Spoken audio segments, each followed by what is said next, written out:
Hello everyone and welcome to the very next Dragon Ball Xenoverse 2 marathon video right here on the channel. Oh yes, this is going to be a bit of a somewhat of a history of what the strongest and the best attacks are in Dragon Ball Xenoverse 2 over the past several years. So before the video properly starts, do me a favor, leave a like on the video and do make sure you subscribe to the channel if you are not subscribed to the channel, as about 50% of you watching this exact part right now are not actually subscribed, so please do. And with that being said, sit back, relax and enjoy. These are the top 10 strongest strike-based ultimate attacks in Dragon Ball Xenoverse 2. Before getting into it, this list is correct as of the free Supreme Kai of Time update. I'll be using my level 99 Saiyan character. Here's the stats, here's the QQ Bang, here's the equipment. Keep in mind, you can make every skill on this list stronger by using an awoken skill with a correct Super Soul and Limit Burst. And finally, we'll be using Full Power Super Saiyan Broly as the test dummy. And with that said, let's get into the top 10 list. Number 10, Instant Severance, 7,987 damage. Starting off this list with a pretty decent skill, not going to lie. It is a little bit underwhelming, but this is a DLC skill from Zamasu. It only requires 3 bars of ki to use. It's fairly quick. Overall, this is the 10th, as of right now, the 10th strongest strike-based skill, strike-based ultimate rather, that you can use for your created character. It'll do the job, but as you'll see in this list, there's 9 more skills that are just much stronger than this ability, Instant Severance. Number 9, Burning Strike, 8,520 damage. Oh, Trunks, hell's your future, mate? Much like Instant Severance, this is a 3-bar strike-based skill, and this actually also, again, like Instant Severance, it's pretty fast to actually use, and again, much like Instant Severance, you can unfortunately block this.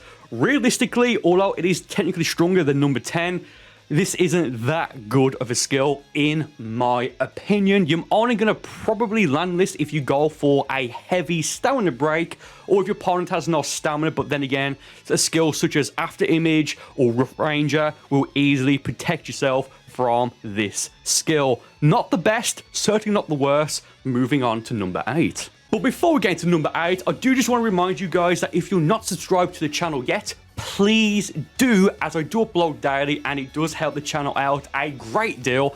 And you can always unsubscribe later on if you so wish. About 58% of you guys who actually do watch the channel are not subscribed, so why not subscribe? Again, it helps out the channel and I do upload daily, and you can always unsub later on if you please don't do that though. But again, please do subscribe. Thank you ever so much. Now let's move on to number 8. Number 8, Spirit Sword, 8,786. This is actually one of my go-to and main skills I use on my main character's main build. A fantastic skill, and I believe you can't use a Limit Burst to get out of it if you are hit with Spirit Sword. Again, that could change in a future update, a future Xenoverse game, what have you. But as of right now, this is a really nice skill. I do wish that this could be just a little bit stronger without having to use an Awoken on it, or a Limit Burst, or Super Soul. Keep in mind, I believe you can also make this a one-hit Chaos skill with the correct Limit Burst and Super Soul and Super Saiyan Blue Evolution, stuff like that. Great skill. It'll do more than the job to get the job done. Number 7, Brave Sword Attack, 8,786. Yes, Brave Sword Attack and Spirit Sword in base form with the same build and stuff like that, they both do the exact same amount of damage. The difference here is I believe Brave Sword Attack only takes 3 bars of ki to use rather than 4, and you actually can't block this. I don't believe at least. You can use skills like an evasive, but you can't block it if you're hit with it. And I still get caught out with this every once in a while online. Once your opponent uses it, you go into an animation like to prepare for impact basically, and you are then hit with it and you can't again block it. and it does a pretty good amount of damage, as I've just said, 8,786 damage. Next, we have Death Meteor at 8,865 damage. Now, while I was testing the skills for this list, I very nearly missed this skill because I used it right against my opponent, and it does significantly less damage than if you use it from like a good medium distance or further away and still being locked on. The closer you are to your opponent, I don't know if it's how the skill is designed or if it's just because, well, it being Xenoverse, but offline in training mode against full power Super Saiyan Broly, this did very little, but when I moved away a bit, it then did a good amount of damage. So maybe break your opponent's guard first and go for a, if you're Mao Saiyan, a full heavy combo, then wait a moment when I hit the ground, then go for it, and you'll do the best part of 10,000 damage just from Death Meteor. Number 6, Impulse Slash, 9,037 damage. Oh, Jotaro! Oh, Jotaro! It's over 9,000. Again, you can make every skill on this list significantly stronger with the correct Super Soul, Limit Burst, and Awoken, for example, Super Saiyan Blue Evolution, or even just Super Saiyan Blue, or even Super Saiyan 3 in general. But for this one, we have 9,037 damage from Kaba. Oh, don't tell Vegeta. If you can land this skill, it will do a great amount of damage, but here's the downside. It's a very long animation. So even if you go for a heavy stamina break or just a stamina break in general, they can more than likely either and or both limit burst or use their evasive to get out of Impulse Slash just because of how long the animation is for this specific skill. It'll get the job done if you can actually land it fully, or maybe you can bait your opponent into using 1, 2, maybe 3 different evasives, but regardless, there's the facts. Number 4, Unrelenting Barrage, 9,047 damage. A rather old school skill, as this was a skill that you could, be used against you, and I forget if you could use it during the original Dragon Ball Xenoverse game, and at that, the original Xenoverse game's original first Japanese network test, as it's a Kid Gohan strike-based ultimate attack. After a stamina break, there's not really much to say apart from just use it. I believe it's a 3-bar ultimate, and it's going to do a significant amount of damage. Again, I know I keep saying it, but it'll get the job done, especially if you're either a male or a male Saiyan or a male Earthling, especially with an Awoken, and maybe with a damage increase limit burst. Great skill, not the best, definitely not the worst. A surprise entry in my opinion, but yeah, it'll do the job. Moving on now. Number 3, Dragon Fist, 10,643 damage. Oh yes, now it's getting rather good. An intro or rather a description isn't necessarily needed for this skill, but it's absolutely wholeheartedly deserved. This takes 5 bars of ki to use, and I believe there's a specific Super Soul, which with its limit burst, which is just a generic attack increase. I'm not entirely sure, but with 10 bars of ki, or at least 5 bars of ki for it to actually activate and for you to stay in Super Saiyan Blue Evolution, or rather Super Saiyan Blue because of the constant ki drain, this may be a one-hit KO skill. If you guys want to see a one-hit KO Dragon Fist build video, please do let me know in the comments and leave a like. Thank you ever so much. Number 2, Godly Display, 18,475 damage. Yes, we are really, with 2 left, really getting into like the super good stuff and the super, why am I saying super so much? The really cool looking skills right now. Ultra Instinct Goku's Godly Display. Now, this is somewhat subjective, but again, in base form with 10 bars of ki, this will do for my character at least, keeping this build equal on all the different skills on this top 10 list, as I've already mentioned. This will, with 10 bars of ki and with ki turned to just standard and not auto regen or unlimited, again, it will do 18,475 damage. This will easily turn the tide of any battle if you can fully connect it, again, with as much ki as possible. This will, I believe this does more damage the more ki you have, so just keep that in mind. But as you can see that this is number 2, it's not quite the strongest strike-based ultimate attack on this list as of right now. Oh, what is that? Let's find out. And number 1, Power Rush at 18,628 damage. Once again, that's just in base form. This is, as of right now, the go-to strike-based one-hit KO build for your CAC, CAC, avatar, custom, created character, whatever. Again, as of right now, in Dragon Ball Xenoverse 2. Although it does take 10 bars of ki to use, so you're probably going to run meditation or something to either temporarily give you 10 bars of ki, like a super soul or something like that. If you can actually fully land this, even in base form, let's be fair, you're just laughing at that point. This is a great skill, regardless of it taking 10 bars of ki. Good stuff. Yeah.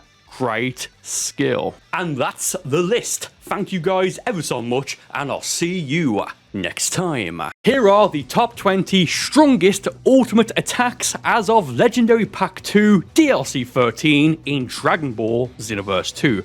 Quick intro here.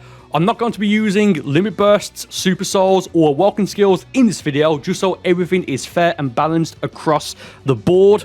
So do keep that in mind. You can make all these skills significantly more powerful if you do have the correct build or the proper super soul, limit burst, awakened skill, and stuff like that. And last thing, leave a like, all that good stuff. Cold CAC on G Fuel to save between 10 and 30% off your total G Fuel order, depending on when you watch this. Again, cold CAC CAC to save between 10 and 30% off your total G Fuel order. With that said, let's get into this list, starting at number 10. Starting off the list at number 20, we have the Super Gadget Gun at 11,700 damage. Now, keep in mind, for it to do this much damage, you do need to fully charge the Super Gadget Gun rather than using it instantly. Now, again, this is number 20. This is like the quote-unquote weakest skill on the list, but even in base form, without the proper Super Soul or Limit Burst or what have you,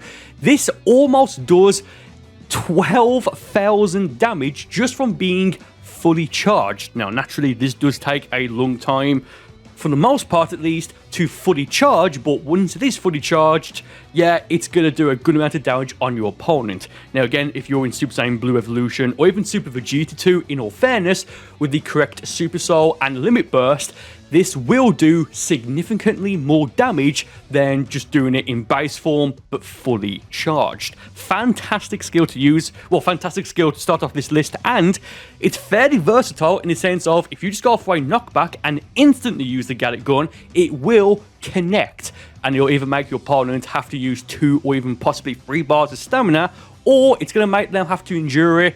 So therefore, it could turn the tide of the battle just from using the instant version of the Super Gadget Gun, rather than, for example, a heavy stamina break, then the fully charged Super Gadget Gun ultimate attack. Number 19, Serious Bomb at 11,972 damage. This is the first ultimate attack on this list that requires 5 bars of ki, and I'll be completely honest, although this is a very powerful attack and it's fairly quick to activate because of the initial uppercut, I don't quite know if 5 bars of ki for this skill specifically is necessarily worth it, given that we just had the Super Gadget Gun and that's 3 bars, but even though, once it's fully charged, it's going to do like, what, 272 more damage than this skill.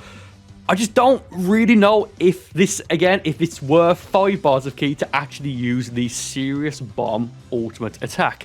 At least not in base form. If you go for, like, for example, Super Saiyan Blue Evolution with the appropriate Super Soul and Limit Burst, it's going to do significantly more than, 11,972 damage. But keep in mind that if you've got no stamina and you've already Limit Burst, or you can't Limit Burst and you've got no stamina to, protect yourself with an evasive skill, when you're being launched back from the initial uppercut, you can't do anything. So that said, it is somewhat disrespectful because of that. Maybe top 10, top 15, top 20 most disrespectful Xenoverse 2 skill video coming soon. Maybe, hint, hint, hint, who knows.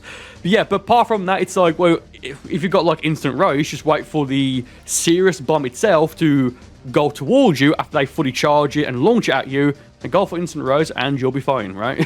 So because of that, I don't really know, again, with other factors as well, but I'm not entirely sure if the remote, well, if the serious bomb rather, not the remote version, but I just don't really know if serious bomb is necessarily worth 5 bars of key to use. Number 18, Ultra Fighting Bomber, 11,979 damage. So we're getting to the point on this list for like the next couple of entries where, and like the past couple of entries as well, where the damage increase isn't going to be by that much, at least not for the most part. But this is surprising because this is a Raccoon skill, right? It's like, it just felt so random that this is one of the most powerful skills in the entire game, you know, at least as of right now, as of Legendary Pack 2 DLC 13 for Dragon Ball Xenoverse 2.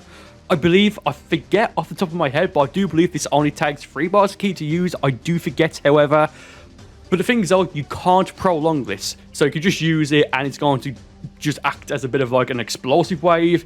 But again, almost 12,000 damage for this skill is fantastic because, again, I believe it's only 3 bars of key. I hope it is.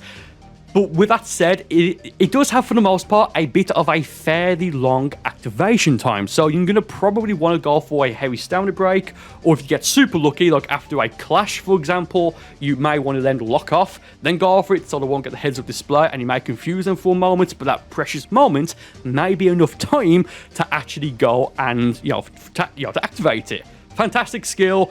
You don't see it being used pretty much ever, even when people pick Raccoon for the most part, just because, again, it's a Raccoon skill. Like, who cares? It's one of those skills that I really do consider to be a bit of a hidden gem. Number 17, Spirit Sword. 11,981 damage. The first strike-based skill on this list. Now again, this takes 4 bars of key to use, and if you're hit with it, at least as of right now, you can't limit burst out of it. You can use an evasive if you have enough stamina to do so, and I believe you can actually, yeah, you can vanish, I believe. I think at least, out of Spirit Sword, but depending on, well, if you know what you're doing, the vanishing probably isn't going to help you that much because you can block, but that's still going to probably take away some stamina, but you can technically perfect block the rest of the Spirit Sword, again, if you use, well, if you vanish or use an evasive out of it. The perfect evasive, in my opinion, to counter this skill specifically is Armored Boost, because you can just fly across the entire stage and you'll be fine. Like, the range on Armored Boost is absolutely fantastic. But yeah, it's a pretty decent, ultimate. The weakest strike skill on this list, but it's still one of the strongest in the game. Again, just barely shy of 12,000 damage. Like, what is it? In base form, level 99, it does like, what, 19 damage points less than 12,000. It will do the job. It can be a little bit awkward to unlock because I believe you get from either the Goku or Vegeta expert mission, the Super Saiyan Blue one. I believe it's from the Goku one, if I remember, but do correct me in the comments. Is it the In the Realm of the Gods Goku or In the Realm of the Gods Vegeta expert mission? We can only access those after you've defeated the main game. Again, at least as far as I can remember off the top of my head. Decent ultimate, it'll do the job. Rather disrespectful as well. Oh yes, moving on. Number 16, Blaster Stream. 12,219 damage. One of the newest skills added to Xenoverse 2 from the Legendary Pack 2 paid update for one of the new parallel quests belonging to Super Saiyan 2 Kale. Fantastic skill here. This does more damage, again, the closer you are to your opponent, and for this skill specifically, you can actually charge it up just a little bit to do that extra bit of damage. Again, 12,219 damage. Can't go wrong there. And as I've already mentioned, you can make this incredible, significantly more stronger, and probably even an easy one-hit KO skill if you have, for example, Super Saiyan Blue Evolution, the correct Super Soul, and especially with an attack increase limit burst. great skill. There's skills that are much better than this in the game. There's also skills that are significant, well, yeah, much worse and significantly more so. You could say that a bit of a disadvantage with this skill is that it does take a fairly long time to charge, in retrospect, I guess, or compared to other skills, even other skills on this list. But again, if you can land it, heavy stamina break, as long as they don't limit burst, heavy stamina break, you'll have plenty of time to fully charge this skill. You have full time to charge your skill, and your opponent isn't exactly going to like it at all. Number 15, the Super Spirit Bomb. 12,237 damage. This was incredibly surprising, a pleasant surprise, don't get me wrong, but this was incredibly surprising to me when I was testing out the skills for this video, because, I mean, you rarely see this being used online, even when the character that has this skill, that being Goku and most presets of Goku, even Super Saiyan God Goku, you rarely see this skill being used or ran on like CACs, CACs, cold CAC, 30%, 10 to 30% off G Fuel on checkout. Oh yes. Probably because of two reasons. Firstly, again, much like with Spirit Sword, it's very awkward to unlock because you unlock it from, again, I forget if it's either the Goku or the Vegeta in the realm of the Gods Expert mission, which you can only access once you've cleared the previous Expert missions and cleared the game, again, if I remember at least. But also, even though it only takes 3 bars of ki and it's powerful, it does take a very long time to activate, and now they did change it, so yes, you have super armor, but it's a super armor that works similar to Fighting Pose K, I believe. Fighting Pose K, so you'll still receive damage, but a grab will just stop the animation, and therefore it will stop the Spirit Bomb. So, for example, even the last skill on this list, Blaster Stream, if your opponent is going for the Super Spirit Bomb, you can go for Blaster Stream, probably have plenty of time to fully charge that attack, and it's going to destroy your opponent, and they'll still be charging the Spirit Bomb unless they get defeated by it, in which case, well, you've won, so GG, no re. Number 14, Final Kamehameha. 12,244 damage. This is one of my favorite ultimate attacks in the game, but I do have to say, as I've already said, it's fairly overrated in my opinion, and I have done a top 10, I believe it was, most overrated ultimates or just skills in general in Xenoverse 2. Link in the description of this video to my Xenoverse 2 and Xenoverse 3 top 10 list videos, top 10, top 20, etc. But going back to this, again, 12,244 damage. This does have a Super Soul where if you activate the Super Soul, it increases the damage on Final Kamehameha specifically. So Super Saiyan Blue Evolution with that, I believe it's the, what's his Super Soul? This is Super Vegeta, I forget which one it is. But again, that's not the point of this video. Using that Super Soul, that gives the Final Kamehameha attack increase limit burst effect. This is going to one-shot, and I have done videos in the past using it. Maybe I'll do an updated version of that at some point soon. Maybe, who knows. But yeah, overrated skill, it'll do the job. It takes 5 bars of ki to use. You can get this from either the TP Metal store, which is how I believe, if I remember at least, how I got it, or you can get it from from a late game parallel quest. I believe it's parallel quest, the Saiyan Revolts one. I'm not entirely sure.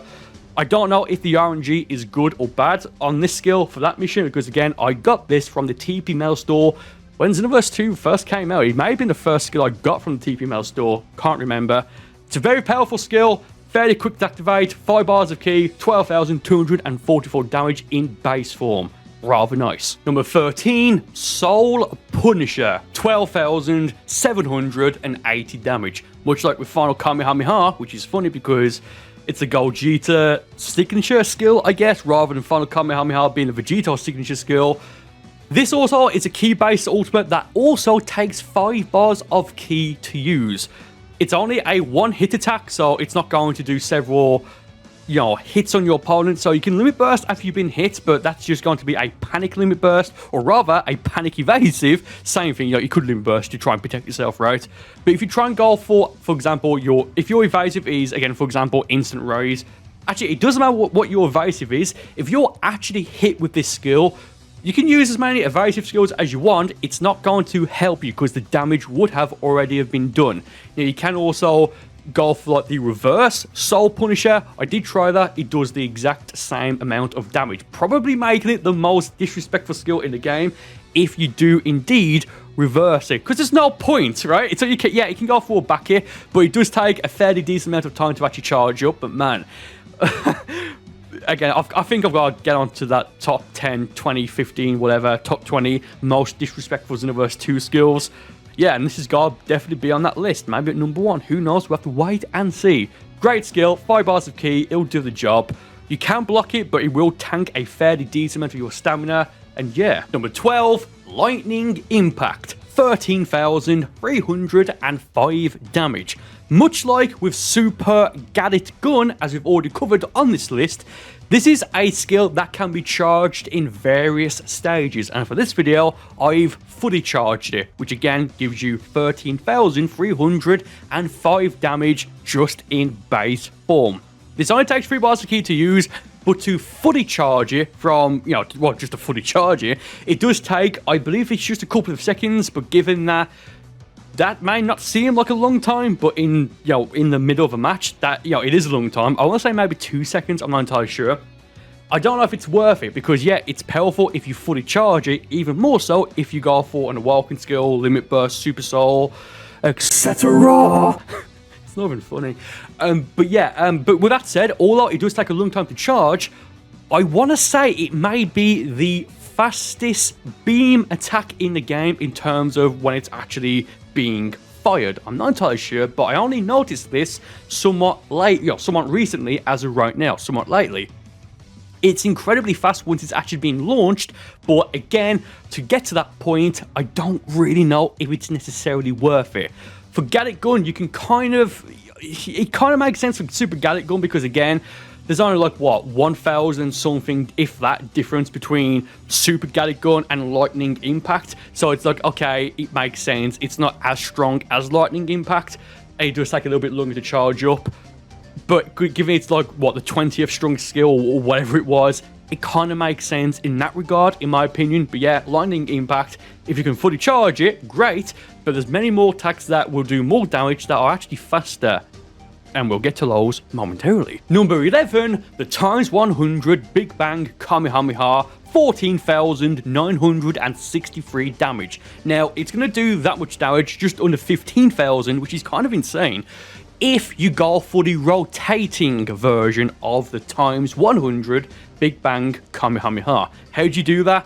Just go for it locked off. So, ideally, you're going to want to go for a heavy stamina break, go right next to your opponent, lock off, turn around. Every now and then I get a little bit lonely and I forget the rest of the lyrics. What am I doing? Lock off, turn around and go for it, and it will rotate, it will spin around and hit them. And keep in mind, if you do it this way, it's only going to land 1 hit on them, unlike the normal version, which will go for, I mean, I don't know how many hits it is, like what, 12 or what have you. I honestly have no idea. But again, for one attack, like a 1 hit that does almost just shy of 15,000 damage in base form, that's actually really, really good. And it kind of, in a team battle, I guess, it can maybe act as a bit of a key shield, maybe if you've got enough stamina, I don't know. But yeah, locked off, it's going to do a fantastic amount of damage if you can actually land it, but locked on, it's going to do about 12,774 damage. Now, as I've already mentioned, you can make this significantly more powerful with Super Saiyan Blue Evolution, or even just Super Vegeta 2, even Super Saiyan Blue if you want to do that. I would honestly recommend Super Saiyan Blue Evolution low, with the appropriate Super Soul and the appropriate Limit Burst. Oh yes, moving on. Number 10, Thunder Flash, 15,012 damage. There's 2 versions of the Thunder Flash, the normal version and the extended version, or the completed version. Again, for this video, we are going for the completed version, and to do that, I think you need more ki. I forget if it's 2 or 3 or more bars of ki, and just hold down the input and it will prolong the animation, and it's going to do a fantastic amount of damage. I love this skill. Genuinely, I love this skill. This was added in Legendary Pack 1, but it's still very powerful today, going, well, with the release of Legendary Pack 2, I guess. Maybe Legendary Pack 3 will nerf it, or Infinite Pack, I don't know. Whatever I'm going to call the next updates, right? Or like the updates that's maybe going to be associated with breakers, I don't know, whatever. stay tuned. But yeah, this is a fantastic skill. Again, the startup time is very long, but it's a skill that I just can't really see for the most part people just going for randomly, or I don't see why you would just go for it like raw, right? Heavy standard break or locked off across the stage, which I've done in the past, which is fantastic. I forget how much key it takes to properly use the fully extended version, but with Super Saiyan Blue Evolution, a Limit Burst, Super Soul, this easily one-shots and then some. Fantastic skill. I don't really have much more to say about it apart from that. The only downside is the startup time, but again, given this skill, I can't see why, for the most part at least, why you'll just go for it randomly, unless it's like you're locked off and your opponent just doesn't know what they're doing, maybe. If they're a trash talker, so they don't know what they're doing and stuff like that. Great skill, love it. Moving on. Number 9, Super Ki Explosion, 15,336 damage. Now, this is assuming that you're prolonging it with as much ki as you can possibly have, so it stops by having no ki remaining. If you only have like 5 bars or something, it's going to naturally do significantly less damage than the 15,336 that I've already mentioned that the skill does. This skill is so powerful that when Xenoverse 2 first came out, going for, I think, this skill or any explosive wave ultimate, I think, so Super Ki Explosion, Final Explosion, maybe even Angry Explosion, stuff like that, going for those inside the structure in the Room of Spirit and Time, the Hyperbolic Time Chamber, it would, at least on PS4, it would hard crash the game. Naturally, now this has been fixed. I don't know if it still happens once in a blue moon, but yeah, that's how powerful the skill can be, despite it being a rather generic skill in nature. I'd consider like this skill to be like, well, it's a generic skill. That doesn't mean it's bad or good. It's just like a generic skill like Super Ki Explosion, the Full Power Energy Volley, as well as the Full Power Energy Wave Ultimate. It will do the job.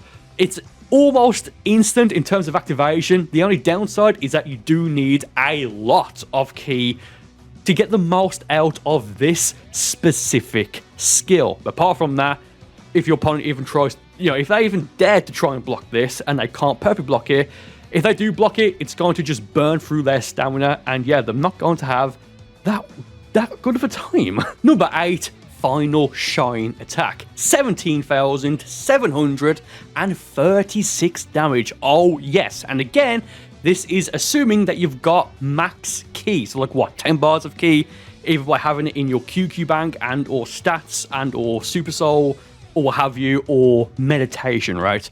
So this is going to just drain all of your ki instantly when you use it, and if you prolong it, I think it's like the fastest draining skill that can be prolonged, if that makes sense. But when it actually fires, much like lightning impact, it's incredibly fast. The beam itself is incredibly fast, so you might not have time to get out of the way if you're trying to like be flashy or trying to do something like a charge or have you.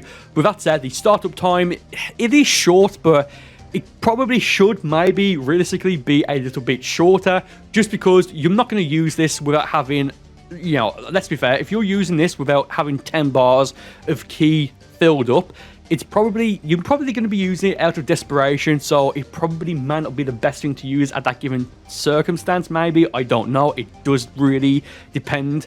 But I would have thought that if you're going to use this, you're going to use it because you've got 10 bars of ki, so maybe just reduce the startup time just by a fraction, just by a tiny bit.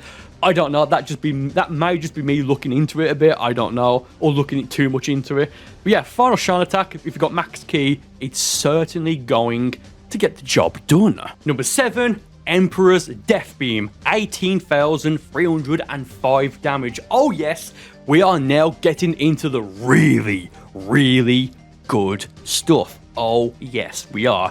This is like the go-to skill to use in raids to get like the points for the rewards, as well as just like grinding through parallel quests, missions and stuff like that, because with max ki, well, again, like what I've been saying for like the last few entries, for this to do as much damage as it can do, you're gonna want to have max ki. So like what, 10 bars of ki, fully maxed out and all charged up. This is like an instant attack. I believe it does take 5 bars of ki to activate, but at the same time, once it goes, the first death beam will hit your opponent and stun them, then, it'll just go for the rest of them. So your opponent is going to have to limit burst or use an evasive out of it if they can. And if they can't, honestly, it's a game.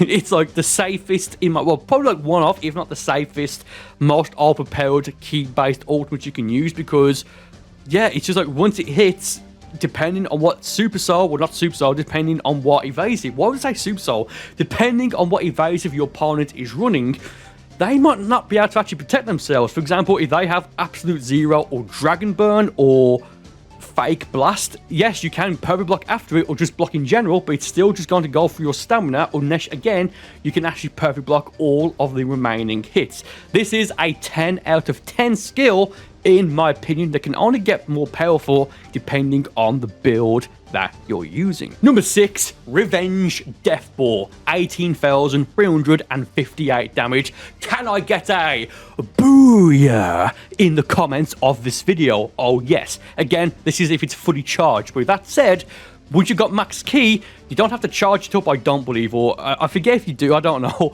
But once you've got max key and it's fully charged, it's almost instant, or rather, not instant, but it is fairly quick to actually launch. With that said, I don't believe it's got that much tracking. It's got, I think, just like a tiny bit. So you're going to want to go for like a heavy stamina break, or for example, if someone's gone for the Super Spirit Bomb, go for it, and before they can even fully charge it, or well, not fully charge it, before they can even launch the Spirit Bomb, the Super Spirit Bomb at that, the Death Ball's going to hit them, and yeah, you might as well just delete the game. No, but it's a fantastic skill. Again, you can use it if you've got 3 bars of key, and then can launch it whenever. We've got 3 bars of key, it will, well, you do have then have the option to fully charge it to 10 bars of key to then launch it. Fantastic skill, a fantastic one-hit KO skill as well. And I believe, I forget if you just charge it up faster if you've got flashing red health in general, or if you need the Super Baby Vegeta 2 Super Soul to then charge it up fully, much like with the Revenge Final Flash Super Attack. Great skill. It can be a bit awkward to use just because, again, heavy stamina break, and then depending on how much key you've got, you might need to charge it up fully or just by a certain amount. But by then, even if you hit them with a heavy stamina break, they can still limit burst, or they may recover from the, you know, like the stunned recovery animation. Number 5, Angry Explosion. 18,376 damage. Now this skill, I don't know if it's glitched, because there's another one on this list that's going to kind of work the same way. We'll get into it momentarily, where if you're in training mode, as you can see right now, or a little bit ago in the video, if you have unlimited key, this skill will prolong indefinitely. But in any other game mode in Xenoverse 2, so online, play match, ranked, world tournament, what have you, if you go for this, you're only going to have 10 bars of key, or in very specific situations, a Super Soul, which doesn't drain key for a certain amount of time. But just say that you've got 10 bars of key to use this to its fullest potential, it's going to do that much damage. But again, it prolongs indefinitely if you put unlimited key on.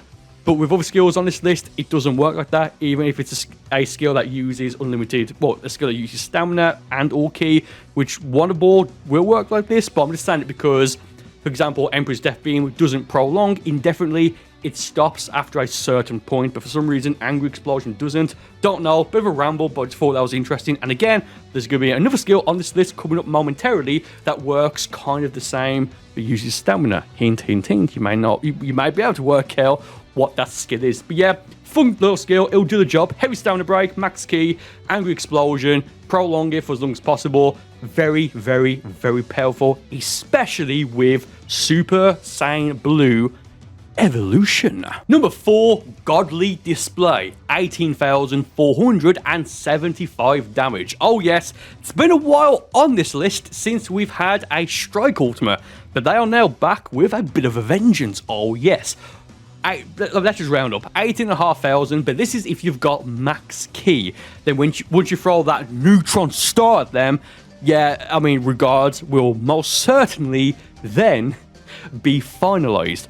Only issue is that if you've got less key, you can still use it, but it's not going to do this much damage, and at least online, this, your opponent's going to drop out of like the initial hits and like the uppercut and all of that, just because of, well, either just lag or just a bad connection or what have you, or even if they use a limit burst, a super soul, etc. So it is awkward, and I get why this skill works as it is, because like it kind of scales depending on how much key you actually have to use. And again, if you've got max key, it's going to do just under 18,500 18,000 damage. Very flashy, somewhat disrespectful, but it's definitely a flashy skill if I do say so myself. And as I've already mentioned, if you can fully land this to defeat your opponent, regards will most certainly be finalized. Number 3, Power Rush, 18,628 damage. Oh yes, we are now in the top 3 strongest ultimate attacks in Xenoverse 2 as of Legendary Pack 2 DLC 13. I don't really think this is too much of a surprise because, well, it's Power Rush. Now, if you don't have enough ki to use this, because this is, as of right now, the only ultimate attack in the game that actually requires 10 bars of ki to use. Thankfully, you can use meditation to then get 10 bars of ki, or you can specialize your character, QQ bang and all that, so you naturally have 10 bars of ki. But yeah, if you can actually land this, it's gonna be game. Like, I'm sorry, like, if you can fully land this, and it's also got a back hit variant as well, a back hit variation of Power Rush, which I believe it does the same amount of damage. I'm not entirely sure, I haven't tested it, I do apologize. But yeah, if you can actually fully land Power Rush, even in base form, again, delete the game. Like, it's over. Like, it is over. You may as well dashboard right then and there. Especially if you're in Super Saiyan 3, Super Saiyan Blue, Blue Evolution, especially with a Super Soul and a Limit Burst. Not only is it going to one-shot your opponent if you have the proper build, like what I've just mentioned with the Super Soul and Limit Burst and Blue Evolution, you're gonna probably win the next 5 fights by default. I don't know what I'm trying to say. Again, the only downside to this is that if you don't have 10 bars of ki, you can't use it naturally, so meditation may be a must for certain players, who knows. And also, if you have any sort of power-up, like, not transformation, not like a transformation, but like a power-up like data input, super armor, meditation, once you go for Power Rush, it's going to get rid of the transformation, well, not transformation, sorry, it's going to get rid of the power-up reinforcement skill that you have, so do just keep that in mind there, even if it fails and misses. Number 2, Neo Tri-Beam, 21,291 damage. But again, this only works, does that much damage if you fully land every input and you have max stamina, like as much stamina as you can have, and all of your stamina is charged and fully ready to go.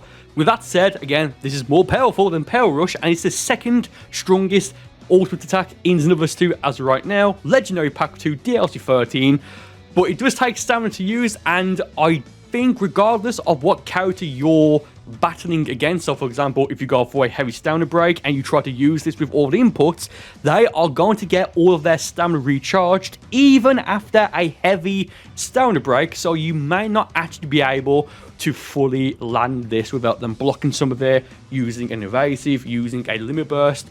And again, if you can't defeat them, but you go for all the inputs, you're going to be left on literally no stamina, and you either have to wait or dash to get a stamina reset. So because of that, it's like the perfect risk to reward, I guess. So it's like, yeah, you can do it and pretty much defeat your opponent in one ultimate attack if they don't do anything to get out of it. But if it doesn't work, you may be in a rather large amount of trouble. And I hope we can use this in Dragon Ball The Breakers, even using, what is it, Dragon Charge or Dragon Change, I keep forgetting what it's called, to like use the powers and abilities of characters from the show, like Goku, Vegeta, and Krillin and Piccolo, that have been confirmed as of this recording and upload, what have you. I do hope we can actually use this as a TN character or something. That'll be really fun, just to use it on Boo, Cell, Frieza. Rather nice. Well, that was such a ramble. I'm looking forward to that game. Leave a like. And number 1, Final Explosion. 27,931 damage. Is anyone surprised that this is still the strongest ultimate attack usable by Cax as right now in Xenoverse 2? Because I'm not. Now again, much like was the skill from earlier, was it Angry Explosion? This skill, I don't know if it's glitched or what have you, but if you have unlimited stamina in training mode or photo mode or what have you, this skill will just continue indefinitely until you stop. Naturally, you can't do that online because there's just no way to do it.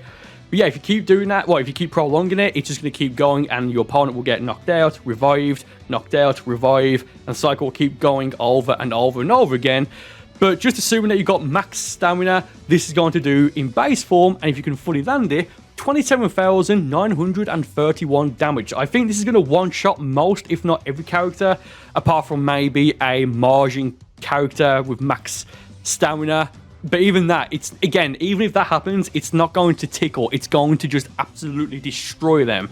Oh, and by the way, you could probably double that by using Super Saiyan Blue Evolution, the correct Super Soul, and yeah, you guessed it, with an attack increase, with an attack increased limit burst. Yeah, I can't talk. Dude, this skill is so powerful, and it should probably get nerfed just a tiny bit, like maybe it takes 4 or 5 bars of ki to actually use, rather than 3 bars of ki. I don't know. Great skill regardless. If you are enjoying the channel, please do consider subscribing and leaving a like.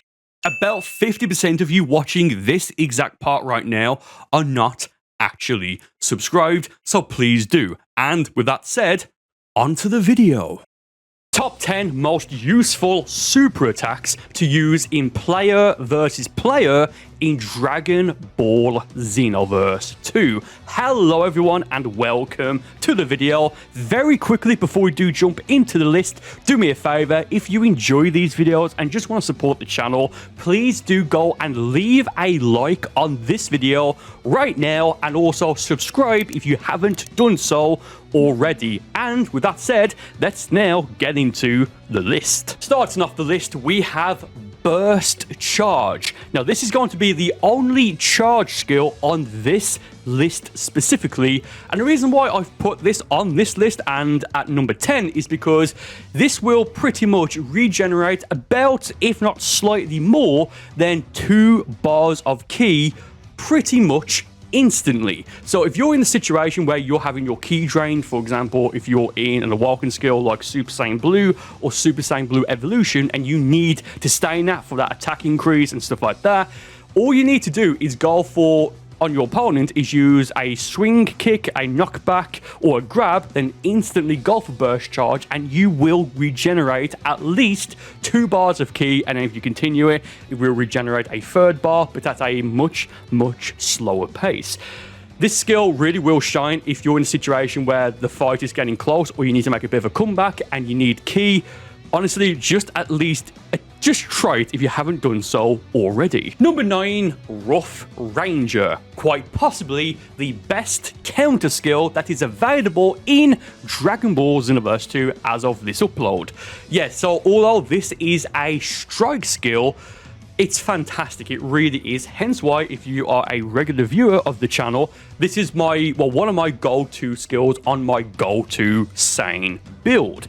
This has 2 effects. Firstly, if your opponent is going to use a basic attack or a strike skill on you, you will go and automatically counter it with a kick. And if they're going to use a ki skill on you, either be a ki blast or a ki ultimate or anything like that, you will activate a shield to protect you for most, if not all, of the duration of that ki skill. This is a fantastic skill, and I honestly can't remember, well, I just don't know how many times I've used this after I've had my stamina broken and I've gone for my limit burst, which would be an attack increase limit burst, and I've used this to actually win.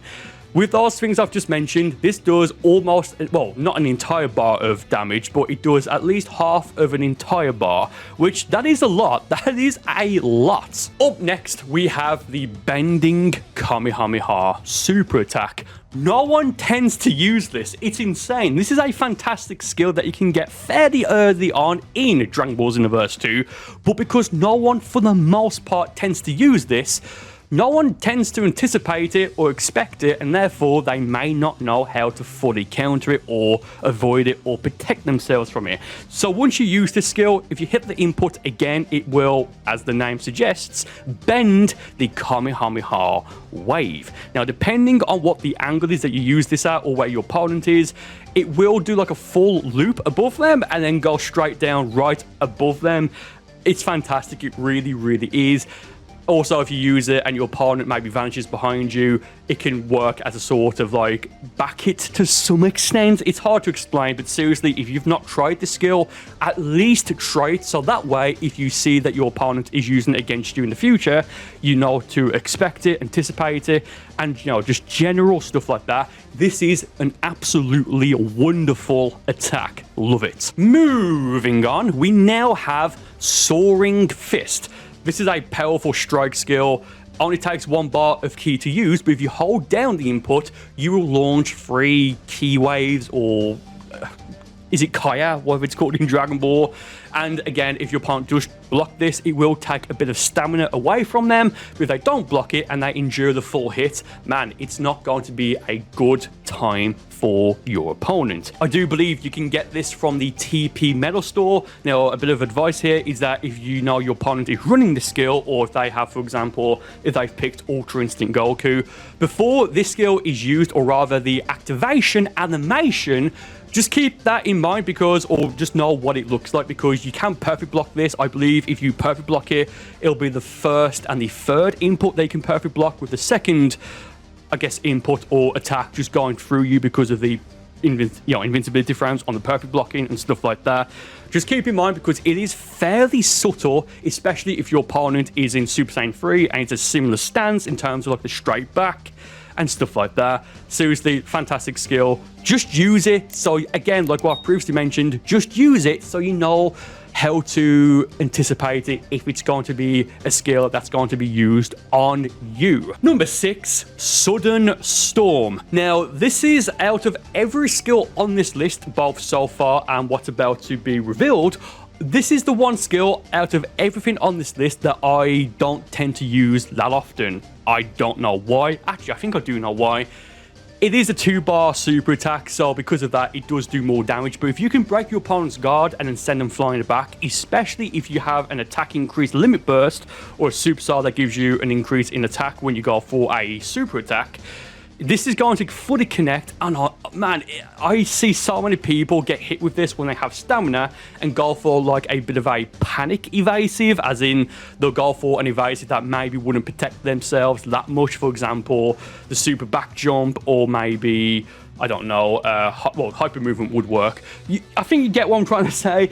This is a skill that you don't tend to see being used that often, probably because you get it from, I believe you get it from Turles, and Turles as a mentor is kind of hidden in Canton City in Xenoverse 2. But yeah, if you have this skill, just go into training mode and just use it. I think it does take a second to activate, but apart from that, fantastic skill. Highly, highly recommend. Keeping up with the purple theme now, we have Death Slicer. I love this skill. This is a 1-bar super attack, a 1-bar key-based super attack rather, and I do sometimes tend to use this on my strike build. Yes, even though this is a key-based skill. Now, this is a skill that can't be blocked. If you try to block it, it will just go through your guard. It's not going to break your guard, but it will just go through your guard and you'll be hit with it. And also, what makes this skill fantastic is that, and so useful, is that, again, no one tends to use it, so no one really tends to anticipate it or know that you can do what I'm about to say. If you hit the input again, it will rebound and it will attack your opponent for a second time. I've used this quite a few times in the past where I'll go for it, expecting my opponent to vanish, then they'll vanish and I'll instantly click the input again, and they've just wasted 2 bars of stamina vanishing. It's fantastic. I do, honestly, off the top of my head, I forget how you get this skill. I think it might be from Frieza's mentor training. I really don't know off the top of my head, but if you can get this skill, or if you do have it, again, just go and use it, because you never know when it may be used against you. But this is a wonderful skill. I love it so much. It's fantastic. Number 4, Meteor Crash. Yes, really. Now, this is a skill that you can technically get at the absolute very start of Xenoverse 2 if you click the what is it? The I like it close and personal option. I believe that's what it's called. Clicking that will get this skill unlocked immediately on your beginning moveset. If you don't pick this option, you can get it, I think, from like the skill shop for like very cheap, if I remember correctly, like after you defeat Raditz, but that's whatever. Now, I think because of that, people tend to think maybe that, okay, this is a newbie skill because, well, you get it literally from the very, very, very start, and they may associate this skill with skills like that other skills you can get from the very start, such as energy charge, not full power or maximum charge, just the very beginner energy charge super attack. But no, if you are a strike character, especially a strike Saiyan, let's say you're in Super Saiyan Blue Evolution or even Super Saiyan 3, with a limit burst, max key, you can one-shot your opponent with this. Literally, break their guard, go for this with an attack increase limit burst. You can easily one-shot them. Just prolong the attack by holding down the input. Honestly, it's just, I mean, Ultra Instinct Goku has this skill. Need I say more? Number 3, the Big Bang Kamehameha super attack. Now, in fairness, the reason why this is at number 3 and maybe not at number 2 or even at number 1 is because this is only going to be, for the most part, useful if you're a Saiyan Cac in any Super Saiyan or Woken skill, because if you use this skill and you fully charge it while in any Super Saiyan or Woken skill, this will teleport towards or behind your opponent. So basically, this is, if you fully charge it in the Super Saiyan form, this is an instant transmission Big Bang Kamehameha attack. It's very powerful, don't get me wrong. Plus, as you're charging it, it acts as a sort of shield against certain skills. I think pretty much just basic ki blasts. So you do have a little bit of protection there if you go and fully charge it. But do keep in mind that your opponent can just go for a grab or just like launch maybe like a random skill like endless shoot at you and it will cancel it. But again, fantastic skill. Wonderful stuff. Number 2, Blaster Ball. Oh, I cannot remember how many times I've won because I've had low health on my Polent Klumbosh Cac, an anagram of Burcol's Phantom, did you know? Where I've had low health, I've gone for Super Saiyan Blue Evolution, Limit Burst with Max Key, then launch my opponent away, and then just gone for Blaster Ball, and I've been able to win. Blaster Ball will prolong for, well, depending on how much key you have and how fast and how many times you hit the input while you have key. I think you can get like maybe a 30, 40, possibly even more sort of combo just from using Blaster Ball. The only downside is that this is a paid DLC skill, and also you do need to just click the button really, really, really fast over and over and over and over again. And if you mess it up, it will stop. But man, if you know how to use this skill, it's a skill that I would kind of associate with Solar Flare in the sense of, yes, you know what it does, but because of how little it's used compared to other skills, again, like I've said many times in this video so far, not that many people know how to properly anticipate it or counter it or stuff like that. Dude, you've got to use this skill if you have access to the attack. And number 1, the consecutive energy blast. Yes, really. Now, much like Meteor Crash that we went over a little bit ago in this list, this super attack can also be unlocked at the absolute very, very, very beginning of Dragon Ball Xenoverse 2. If you click I believe the option name is I want to blast them from afar. It's something like that. It's basically where you get a key-based moveset rather than a strike-based moveset. You might also get this if you click the middle option, the keep it balanced, but I don't know. But either way, you can also get this from the skill shop very, very, very early on. With a limit burst and, well, not even with anything else, just with an attack increase limit burst, this takes 1 bar of key to use. Go for a swing kick, go for this skill, all of the key blasts will land and your opponent will either have to endure it or go for an evasive. Either way, seriously, like what I've already said, I think this gets overlooked a fair bit for the most part. Not as much as Meteor Crash, but I think it gets overlooked a lot because, well, you get this skill from the very, very, very start. So people may think, okay, it's a bad skill because you get it for nothing at the very start of the game.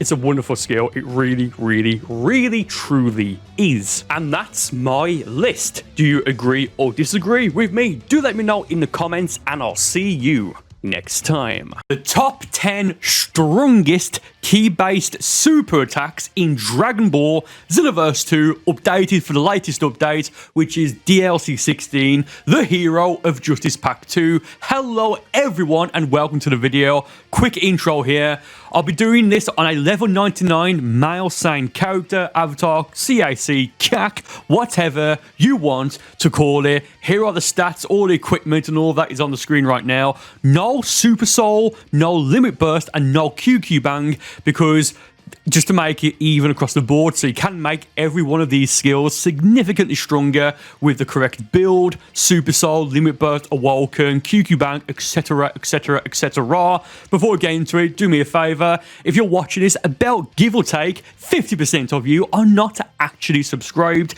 so please do subscribe to the channel. And with that said, play the intro. Use code KICKONG if you want to save 20% off.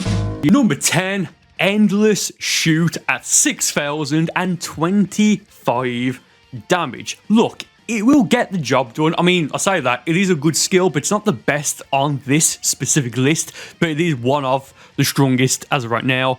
Key-based ultimate attacks available in Dragon Ball Xenoverse 2. With that said, maybe unsurprisingly enough, the reason for that is because this is one of those skills that can be prolonged depending on how much ki you have on activation and if you hold down the input when first used. So if you're going to insist on using this, fair enough, but I really would recommend using this while in an Awoken.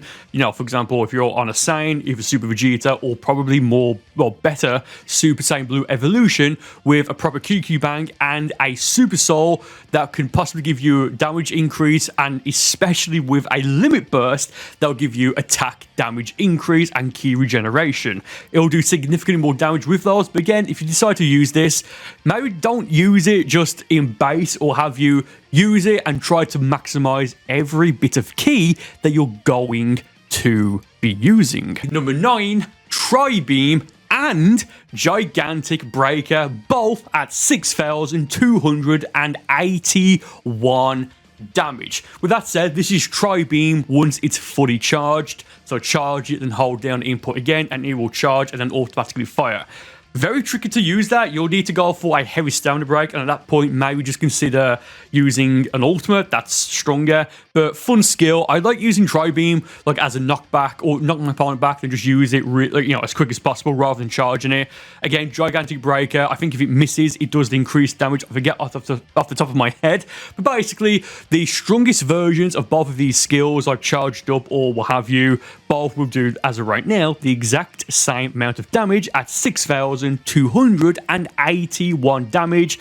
And again, can make them significantly stronger with the correct Limit Burst, Super Soul, QQ Bang, Awoken skill, build in general, etc, etc, etc. Both rather fine skills. Number 8, Ki Explosion at 6,636 damage. Look, I think as of right now, there's 3 Explosive Wave skills in the game. I'm called Explosive Wave, not like Angry Explosion or Final Explosion. You got this one, another super attack, which is Mighty Explosive Wave that can't be prolonged, then the ultimate version. Look, this is a fine skill. It'll get the job done, but in my personal opinion, I would probably, for the most part at least, run the Ki version, Super Ki Explosion. I think that's even easier to unlock.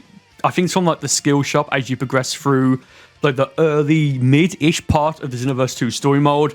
But if you don't have it and you use this instead, fair enough. But honestly, I can't think, unless I'm running like a themed moveset, I can't really think why I would run Ki Explosion over Super Ki Explosion, as they both can be prolonged. And I think, if I remember, I forget, I've already got the footage done, but with Ki Explosion, I want to say you can only prolong it for 5 bars of ki, but with Super Ki Explosion, I think it's like 6 or 7, and of course, because it's an ultimate, it will do significantly more damage. But look, it's a great skill, but I just feel like it's a bit pointless running it.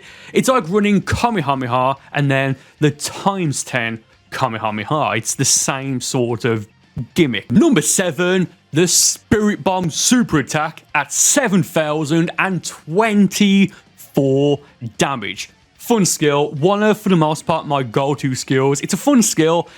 It's not the most efficient, but again, it's like, what, the 7th strongest super attack, again, as of right now, in Dragon Ball Xenoverse 2. Now, yes, it does take a long time to charge up. It only takes 1 bar of ki as of right now, but I've got a feeling that might change in the future to like 2 bars maybe, I don't know.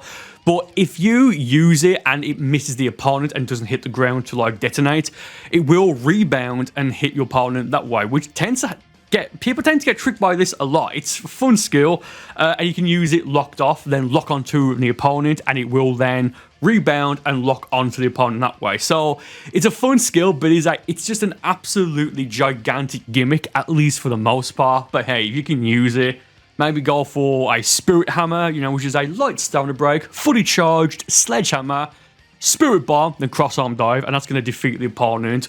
Rather nice indeed.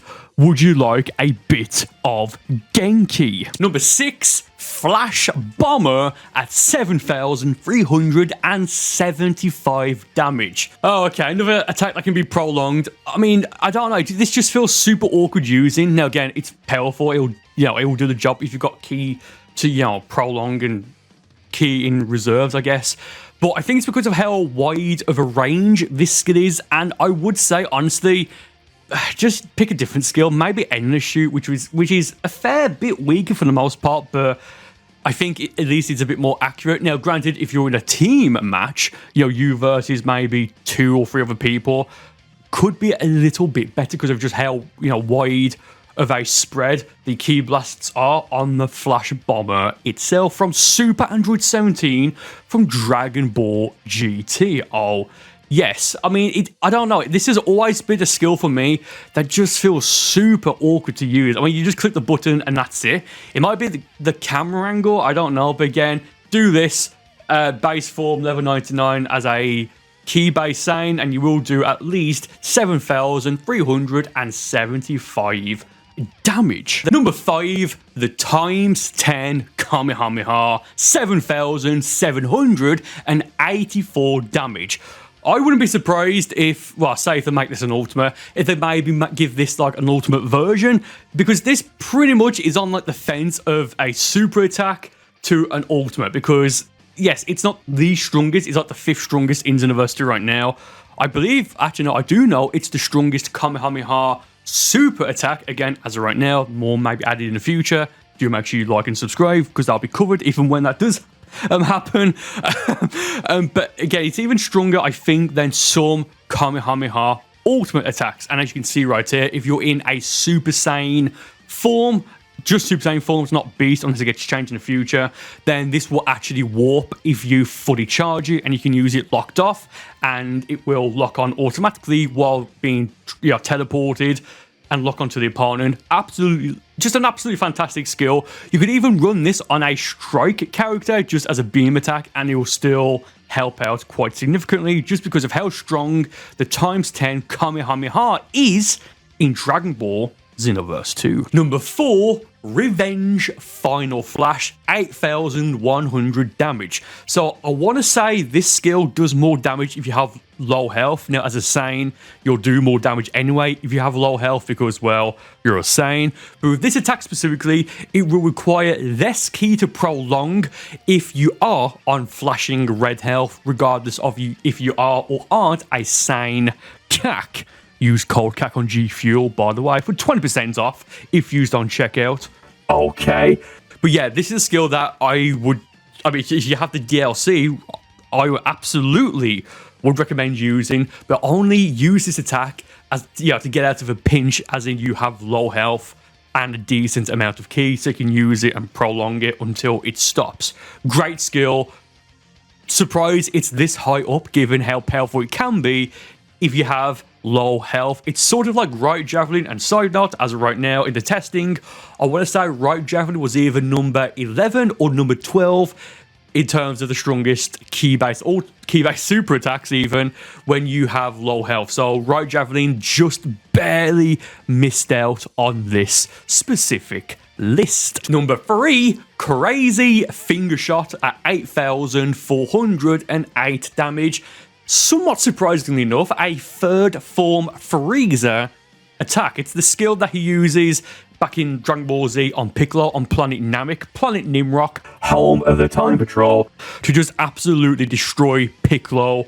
Like, it's like the rapid death beam attack, right? It's, to some extent, this is a low tier version, or rather a super attack version of the Emperor's Death Beam ultimate attack. And it just makes me wonder, if we ever do get Black Frieza in a Xenoverse game, I wonder what sort of skill he would have that would be like this, because I feel like they might just give him something like this, but just like make it just incredibly overpowered. But hey, we'll have to wait and see. Subscribe, as that will be covered if and when that actually does happen in Xenoverse 3 or 4. What have you have to wait and see. But yeah, great skill. It's the second, technically the second strongest ki-based super attack that can be prolonged with ki. What is the first strongest? Well, stay tuned for maybe number 1 on the list. And that said, moving on now to number 2. And number 2 is Crush Cannon at 15,577 damage. Yes, 15,500, even though the previous entry was just under 8,500. Pretty much double, right? Slightly more than double the amount of damage from the last entry. Yes, now with this, Crush Cannon is an attack that for it to do this much damage, even in base form as a level 99, with no Awoken, QQ Bank, Super Soul, Limit Burst, etc, etc, etc, you do need to fully charge it. And I believe it has either 17 or 18 charges. You'll be able to tell when it's fully charged as like a different effect. And you can, if you click the block button, you can, I guess, like store the energy and then fire it off once you see an opportunity. I don't know if there's a timer on it where it then dissolves. If there is, do let me know in the comments. Thank you ever so much. It basically works the same as how, for example, Fierce Fist works. So with that said, it will take a very, very, very, very, very long time to fully charge, but you can use it at any point between or have you.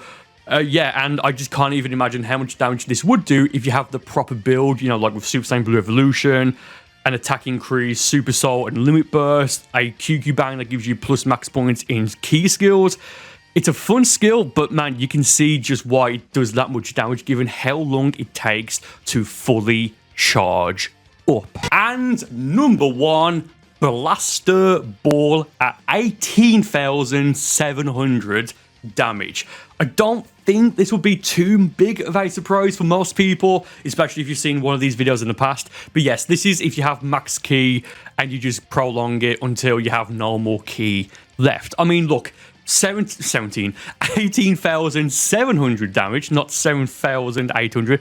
18,700 damage for an attack, a super attack that only takes 1 bar of ki to actually start and can be prolonged, the more ki that you actually have. This does more damage than a lot of ultimate attacks as of right now in Xenoverse 2, and this is a skill that, if you're going to use this, use it all out. Super Saiyan Blue Evolution or the Beast Awoken. I really wouldn't run anything other than that. Those. For Saiyan, run Super Saiyan Blue Evolution. For every other race, run Beast, or if you're a Frieza race, run the Turn Golden Evolution Awoken. But yeah, great skill. Can be a little bit tricky to prolong. I tend to, if I can. I don't think I did for this video, but if I can, I tend to put this on the square input, as I just have like a better grip, if that makes sense, of just like tapping the input repeatedly. Great skill. Top 20 best evasive skills in Dragon Ball Xenoverse 2 as of Legendary Pack 1. Oh well, hello there everyone, and welcome to the video. We'll jump into this list in a second, I promise. Very quickly, I have signed with G Fuel for 6 more months. Oh yes, we have. I got a clap emoji in the chat. Thank you ever so much. And to celebrate this, code CAC, CAC, my G Fuel discount code, is once again there, lads, bumped up to a massive 30% off. You can use my discount code CAC on G Fuel at checkout to save a gigantic 30% off your total G Fuel order. This is only going to be bumped up again until the 5th of July 2021. Then it goes back down to 10% off. Thank you ever so much, and let's get into this list. Number 20, Final Pose. So, do you remember when I said this was supposed to be a list of the 20 best evasive skills in Xenoverse 2? Yeah, that's kind of a lie, because this evasive skill sucks. It's bad. It barely protects you. I think there's about 47 or so in the game right now, evasive skills. So at least 20, there's at least 20 better ones than this, right? And I'm not including the list. Like, even something like anything is probably better than this specific evasive skill. So why did I feature this on this list? Good question. Leave a like and I'll tell you. I put this on the list at number 20 because, well, if you defeat someone with final pose, they can't say or do anything. It's worth it just for that. It does, if your opponent is right next to you when you go for this attack or this evasive, it does do just a tiny bit of damage. Like, it's so minuscule, but regardless, it does still do a bit of damage. And for that, it's like, you know, a top 10 disrespectful finish, right? Maybe. Yeah. Moving on. Number 19, Dragon Burn. Now, real quick before we continue with this list, once again, if you guys would like me to revisit this video at some point in the future, maybe for like a comments edition version of like the top 10, 15, 20, or have you best evasives in Xenoverse 2, then do let me know in the comments. And also, please drop your own list of the best evasives in the game, and we'll take it from there. Thank you ever so much. But again, number 19, Dragon Burn. It will do the job. It's definitely not a bad evasive. It does also do a tiny bit of damage on your opponent, but when you use it, and keep in mind, it also only takes 2 bars of stamina to use rather than some of them in the game that take 3 and stuff like, well, 3 bars of stamina, again, as of right now. But if I remember, I'm fairly certain you can actually use a vanish if you get hit with the Dragon Burn. So in that sense, it is kind of somewhat situational. But if you're hit with, honestly, an attack like, I don't know, Spirit Bomb, or Super Spirit Bomb rather, you're going to have to go for at least a couple of Dragon Burns to actually go and fully protect yourself. Number 18, Force Shield. Now, right off the bat, this belongs to Vegito, so therefore it's instantly fantastic. Thank you ever so much. No, but in all seriousness, though, this also only takes 2 bars of stamina to activate, but this is only really going to protect you. Well, it will protect you from literally anything in the game, I think, at least, for the most part, but only if you have the appropriate amount of ki to prolong it after you've used 2 bars of stamina to actually activate. But if you do have enough ki to just prolong it,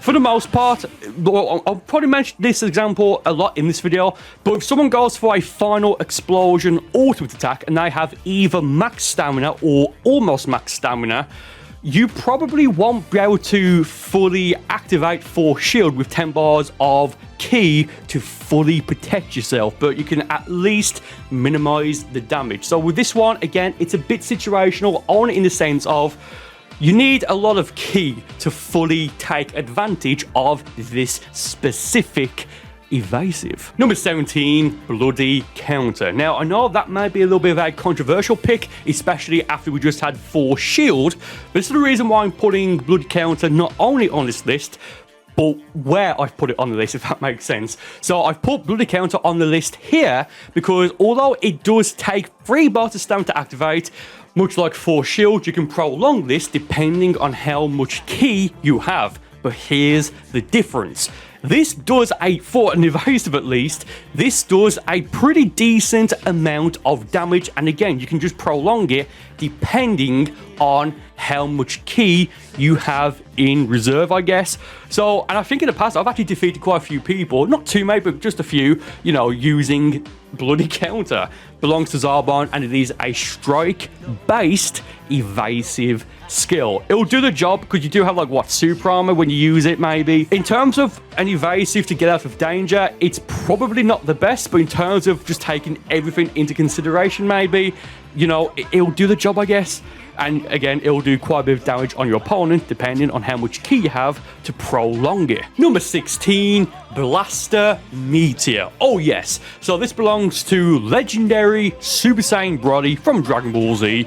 Didn't you know? So yeah, this actually, for an evasive, it's kind of more like a bit of a pseudo super attack, but for the most part, at least, it will protect you. It does take 3 bars of ki to use. It is a ki-based evasive skill, and for what just like a normal evasive is, it actually does do a decent amount of damage. And what I've noticed online, and this is one of the main reasons I've put this on this list, you can actually vanish if you're hit with this, and that's what people tend to do. So you're going to probably make someone, not all the time, definitely not, but quite a few situations, you're going to make your opponent vanish just from being hit with this to try and get out of the way of it, because, again, for an evasive skill, it does a decent amount of damage. Now, with that said, if you do vanish behind this when it's being used on you, you can actually perfect block it, as I have done in the past in videos on the channel. Hey, maybe subscribe if you haven't done so already, and maybe take a look at the channel if you haven't done so already,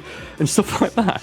Number 15, Angry Shout. This used to be my go-to evasive skill in the original Xenoverse game, Dragon Ball Xenoverse 1, whatever you want to call it. I do believe it got a little bit nerfed from Xenoverse 1 to Xenoverse 2, but it's still a decent evasive. It will protect you, because when you use it, you will actually have like a, well, it's not a barrier, but you will stagger your opponent. Keep in mind, it can be blocked, and that it can actually be perfect blocked.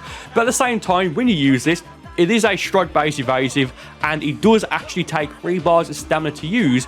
But again, at the same time, this will actually recover a bit of your ki, making it a fairly unique evasive skill for what it actually is. And it does do a little bit of damage on your opponent. Honestly, I would consider this, at least for the most part, just a well-rounded evasive. It'll do the job, and you will do a bit of damage on your opponent, as well as recovering a bit of ki at the same time. Number 14, Chaos's War. I thought it was just Chaos War. Whatever. This is the evasive from Supreme Kai of Time. And I'll be completely honest, this might actually be higher on the list if it wasn't for the fact that this is incredibly awkward to unlock. Let me just tell you how you actually get this. Firstly, you actually need to wait for the Supreme Kai of Time event in Canton City to actually start. When does it come about? We have no idea. It's every whenever, right? Check the official Xenoverse 2 website for more details.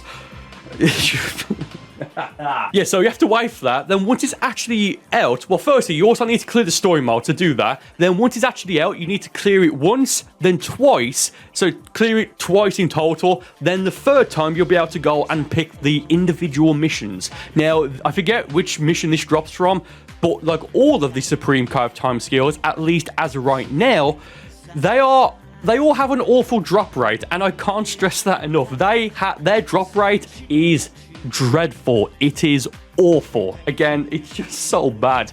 Now, in terms of an actual evasive, it does the job, and you can actually do a decent amount of damage on this, maybe even more so if you are a ki-based character with a ki damaging limit burst and or super.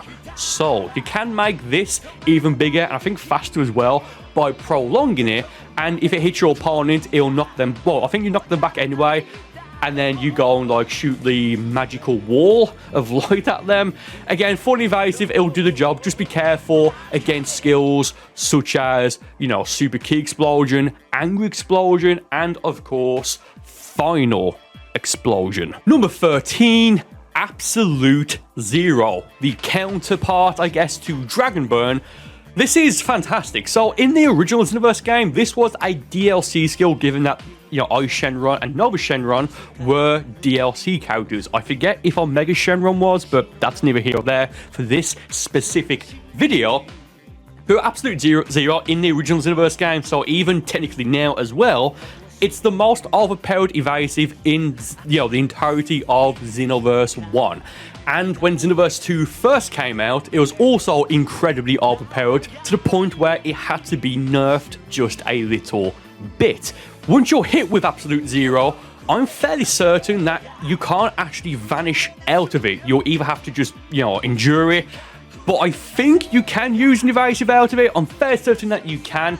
Now, keep in mind, unlike Dragon Burn, Absolute Zero does actually take 3 bars of stamina to use rather than 2. But I think that additional bar of stamina is worth it, because again, it's going to make your opponent either endure it, or they'll absolutely have to, no pun intended, they'll have to use an evasive out of it. And depending on what evasive they have, you could basically bait them into using 2 or 3 bars of precious stamina just because you hit them with your evasive.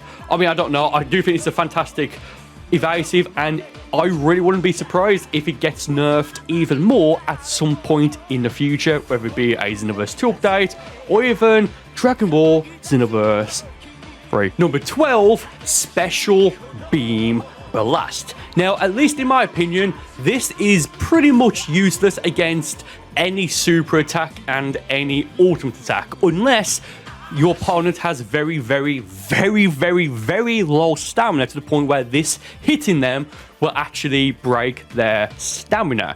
Now, regardless of that, this does take 3 bars of ki to use, and it is a ki-based evasive skill, but it does a good amount of damage. I mean, it's literally a supercharged, incredibly fast version of the Special Beam Cannon, unsurprisingly enough. And when you use it, you do move back a bit as well, or you just do like a backflip, or is it just like a back step? It doesn't matter. But against like a normal, I guess like normal, you know, melee basic close-up stuff, it will, you know, it's pretty fantastic. It really is. Again, 3 bars of stamina to use, strike-based, evasive, and again, for what it is, it does a lot of damage.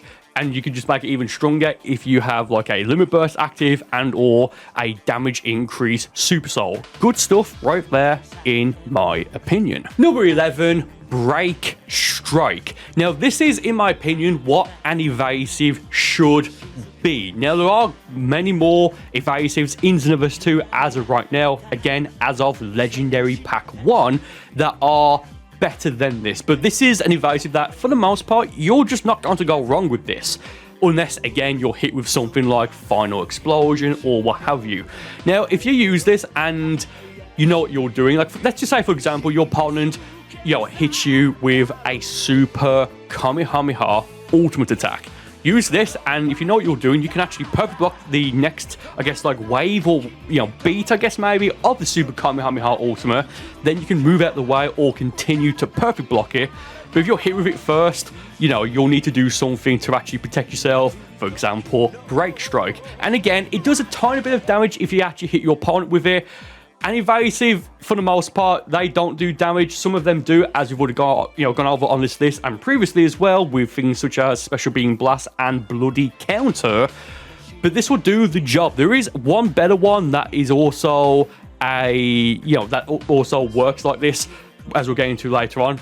For example, if your opponent uses a limit, if you break your opponent's guard and you then make them limit burst and you're right next to them, you can go for Break Strike, and unless they have a super armor limit burst, they pretty much just waste the limit burst because they can't recover, and it, for the most part, might actually be game there. If that makes sense. I know that was a bit of a ramble, but yeah, this will do the job. There is a better one coming up in a little bit on this list, but again, if you've got Break Strike, great evasive, it will just do what it's supposed to do. You know, it will protect you or get you out of trouble, again, for the most part. Number 10, Hyper Movement. Hands up if you remember when this used to be the best evasive in the game, as in, it used to take 3 bars of stamina, it now takes 2. But if your opponent was going for any ultimate attack, you could use Hyper Movement and it would break their guard. This was insane. Like, everyone, myself included, used to use this because it was a free stamina break when your opponent went for an ultimate attack or anything that, like, you know, block it. Well, I don't know if it worked when they blocked or something, but yeah, this used to be broken as anything. Now, it will also do the job now for most attacks. For example, well, pretty much any beam attack or strike ultimates, such as Justice combination, it will get you out of trouble because it will teleport behind your opponent, and you can then go for, you know, a fully charged heavy to then break their guard or set up your own ultimate. Final Explosion, great ultimate, by the way. Can you tell I like it from what I've said so far in this video?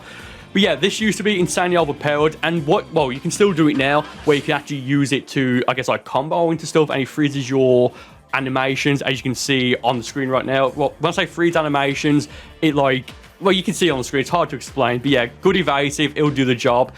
But it's a bit of a shadow of its former self. Number 9, the Spread Shot Retreat. Oh, we are getting to some really good stuff right now. Key-based evasive, 3 bars of stamina even to use. I'll get that right one day, I promise. Strike-based evasive, 3 bars of stamina to use. it will, look, I'm trying to think, like, even against things like Final Explosion, I'm fairly certain this will get you out of harm's way easily, like, easily. And at the same time as well, it will do a lot of damage for what an evasive is, from shooting various key blasts, as the description says right here. Attack with scattering key blasts while evading with back jumps. I've got no idea why back jumps is capitalized, and that's weird. Okay. So it's basically like, well, what's the other evasive? I'm just looking right now. The other evasive that, like, what is it? Super back jump. This is basically like super back jump to the extreme and shooting key blasts. It'll do the job. Fantastic stuff right there. Number 8, the time skip, or rather the time skip tremor pulse. 2 bars of stamina to use. It's a strike skill from hit. I mean, like, it's in the name. You literally time skip, right?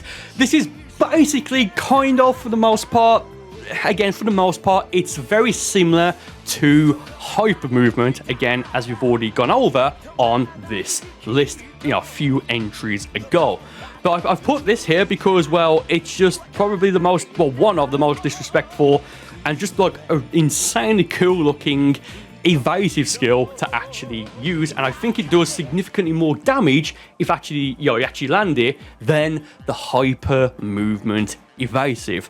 I'll be completely honest, apart from that, I don't really have that much else to say. Yeah. Oh, and as far as I'm aware, you can't block this either. Number 7, super key explosion. Oh yes, this is my go-to evasive, despite the fact that I put this, you know, on number 7. So it'll do a good amount of damage for, again, I feel like I've said this many times before in this video, for an evasive skill rather, it does a decent amount of damage, and I've defeated many people, more specifically trash talkers, with the super key explosion evasive. No, it's not, it's a super explosive wave, same thing, whatever. 2 bars of stamina to use, and it is a key blast evasive. Now, the reason why I've put this here is because, again, what I've just mentioned, 2 bars of, you know, key to use, decent amount of damage. Oh, and it's fast to activate. But like what I said with Break Strike, I think this is a better version of Break Strike because it takes less, you know, stamina to use. And I think it actually does more damage as well, surprisingly enough. Side note, you shouldn't, for the most part at least, you shouldn't really be using an evasive. For damage, you should use it as an evasive skill, right? To like get out of danger and stuff like that. Now, like what I said with Break Strike early on in this video, if you break your opponent's guard, like with a stamina break or a fully charged heavy or something like that, and limit bursts are active and they go for a limit burst with their stamina broken, if you're right next to them and you go for super explosive wave evasive, and if they don't have super guard, what I'm talking about, and if they don't have super armor, rather, not super guard, what's that? If they don't have super armor, this will launch them up and they won't be able to recover because, well, their stamina is still recharging. Oh, and you've just made them use their limit burst. And I've won many games by doing that, breaking their guard, them limit bursting, then me being right next to them, you have to do like a basic combo, what have you, then go for super explosive wave, and you just can't do anything because once you're hit with the super explosive wave and you've got no stamina, so you can't recover, you're launched up and you just have to hope nothing happens. Great evasive. Number 6, Spirit Explosion.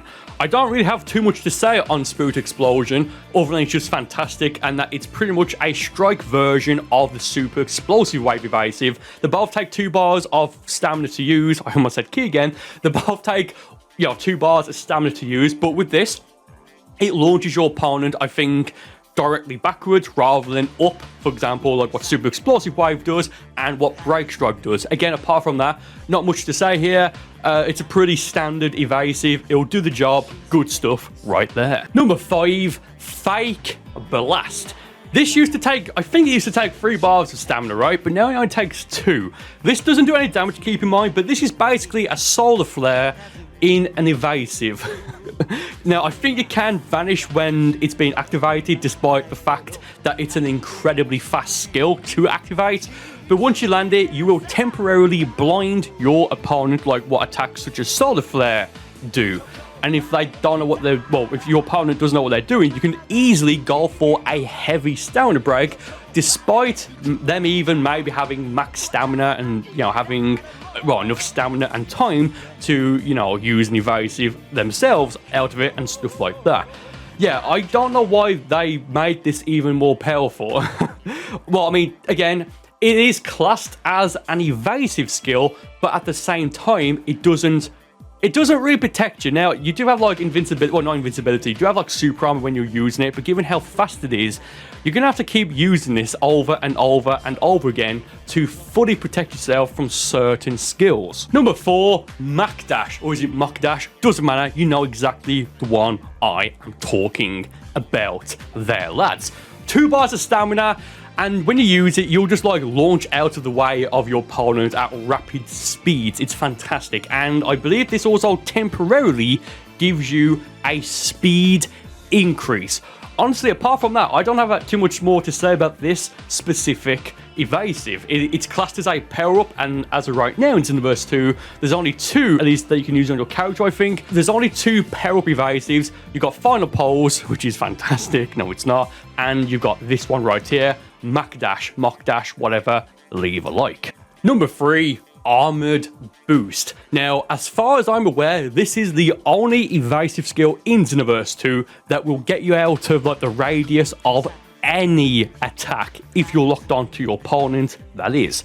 It does take 3 bars of stamina to use. Honestly, if this only took 2 bars of stamina, this would be number 1. So with that said, you can probably guess what number 1 is going to be. But if you don't know, we'll get into it momentarily. Stay tuned. Oh yes. Number 2, Vanisher Guard. Oh yes. The evasive that belongs to Super Saiyan 4 Gogeta that we can also use, which is rather nice. Thank you, Gogeta Super Saiyan 4. Oh, yeah, 3 bars of stamina to use.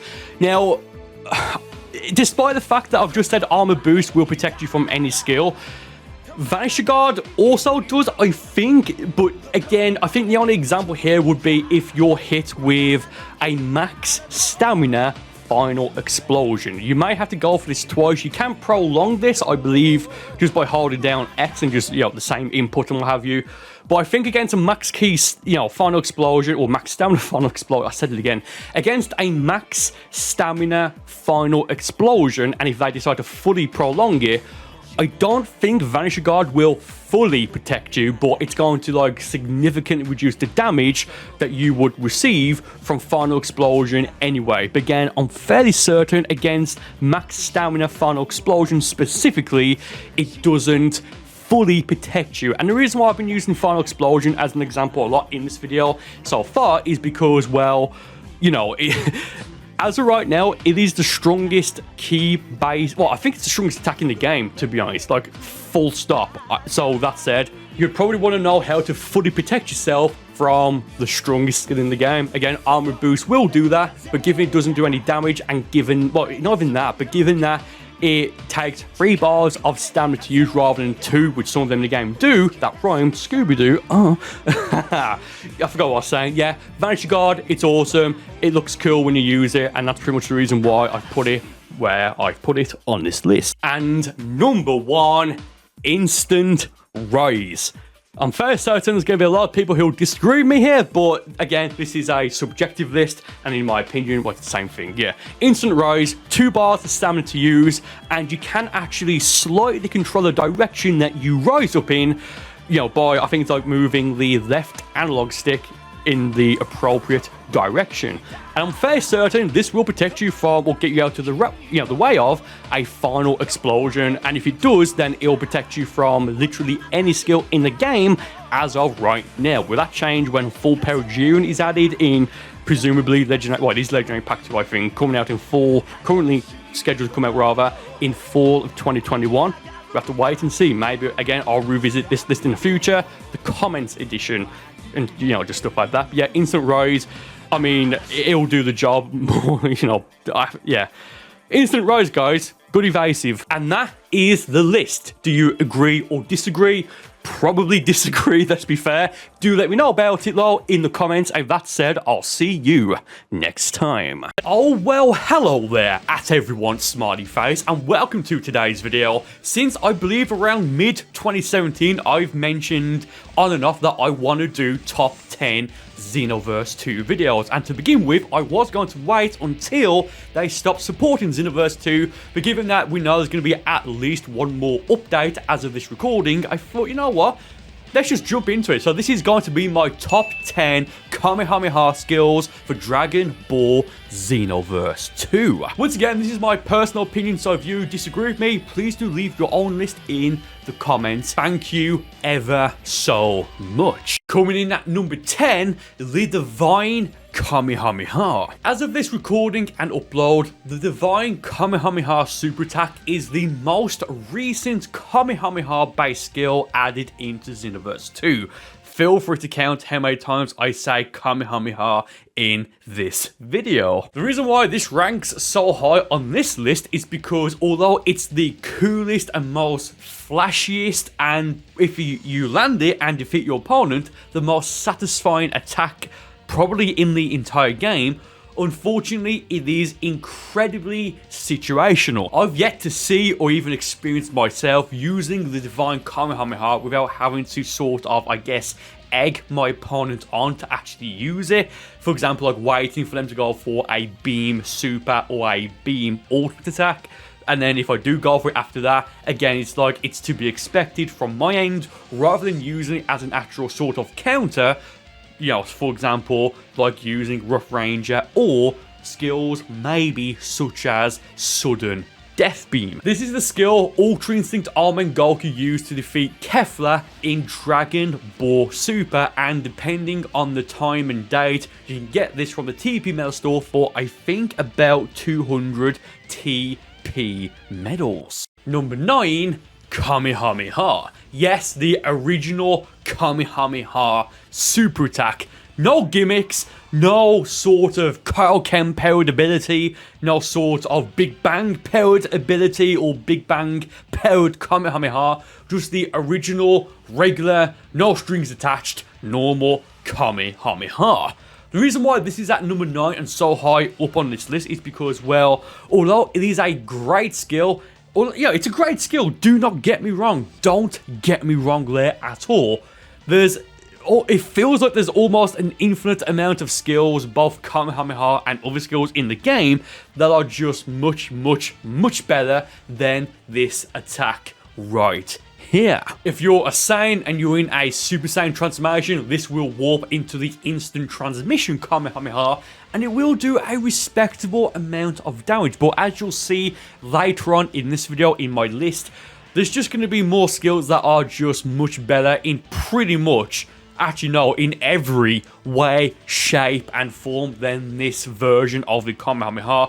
But if you're new to the game, this is a very beginner friendly skill. Again, it'll do the job, it's whatever. You can get this from Parallel Quest number 5. Okay.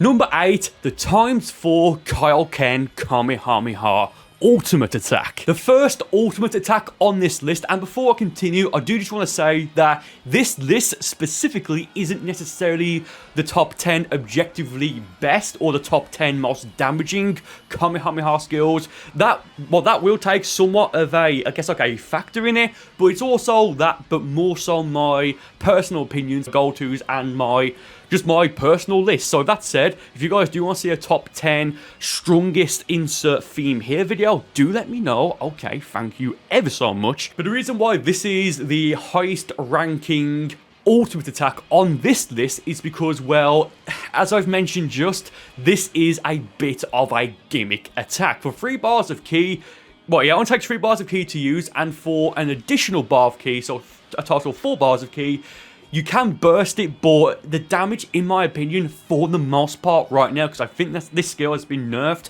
a couple of times since release, but bursting it doesn't do that much damage, and additionally, you actually stagger for a few seconds, which that can just easily lead to a bit of a stamina break, and that could be game right there. So unfortunately, this is going to be number 8. Don't get me wrong, it's not a bad skill by any stretch of the imagination, but as you'll see later on, once again, there's just going to be more skills that are, well, more Kamehameha based skills specifically that are just much better in my opinion and much more practical to use. You can unlock the ×4 Kaioken Kamehameha from the skill shop in Canton City as you progress through the Xenoverse 2 story mode. Number 7, the Bending Kamehameha. This is just a fun skill. I just love this skill. But not only that, it actually hits kind of like a truck. For a 1-bar super attack, this does quite a lot of damage. Like, yeah, wow. And to bend it, you just have to hit the input once again, and it doesn't actually require any more ki, just 1 bar of ki. And this is a skill that you don't really, for the most part, being ran that much. So it's a skill that I sometimes compare to the Spirit Bomb super attack, where because it's not ran that much, same thing for Ill Rain, people for the most part don't either expect it or anticipate it or really know how to counter it. So you may think it's just the normal Kamehameha attack, then it'll bend, and if it hits you, it's going to do a lot of damage. This is a fantastic skill right here, and much like the ×4 Kaioken Kamehameha Ultimate, you can also get this, the Bending Kamehameha, from the skill shop as you progress through the Xenoverse 2 story mode.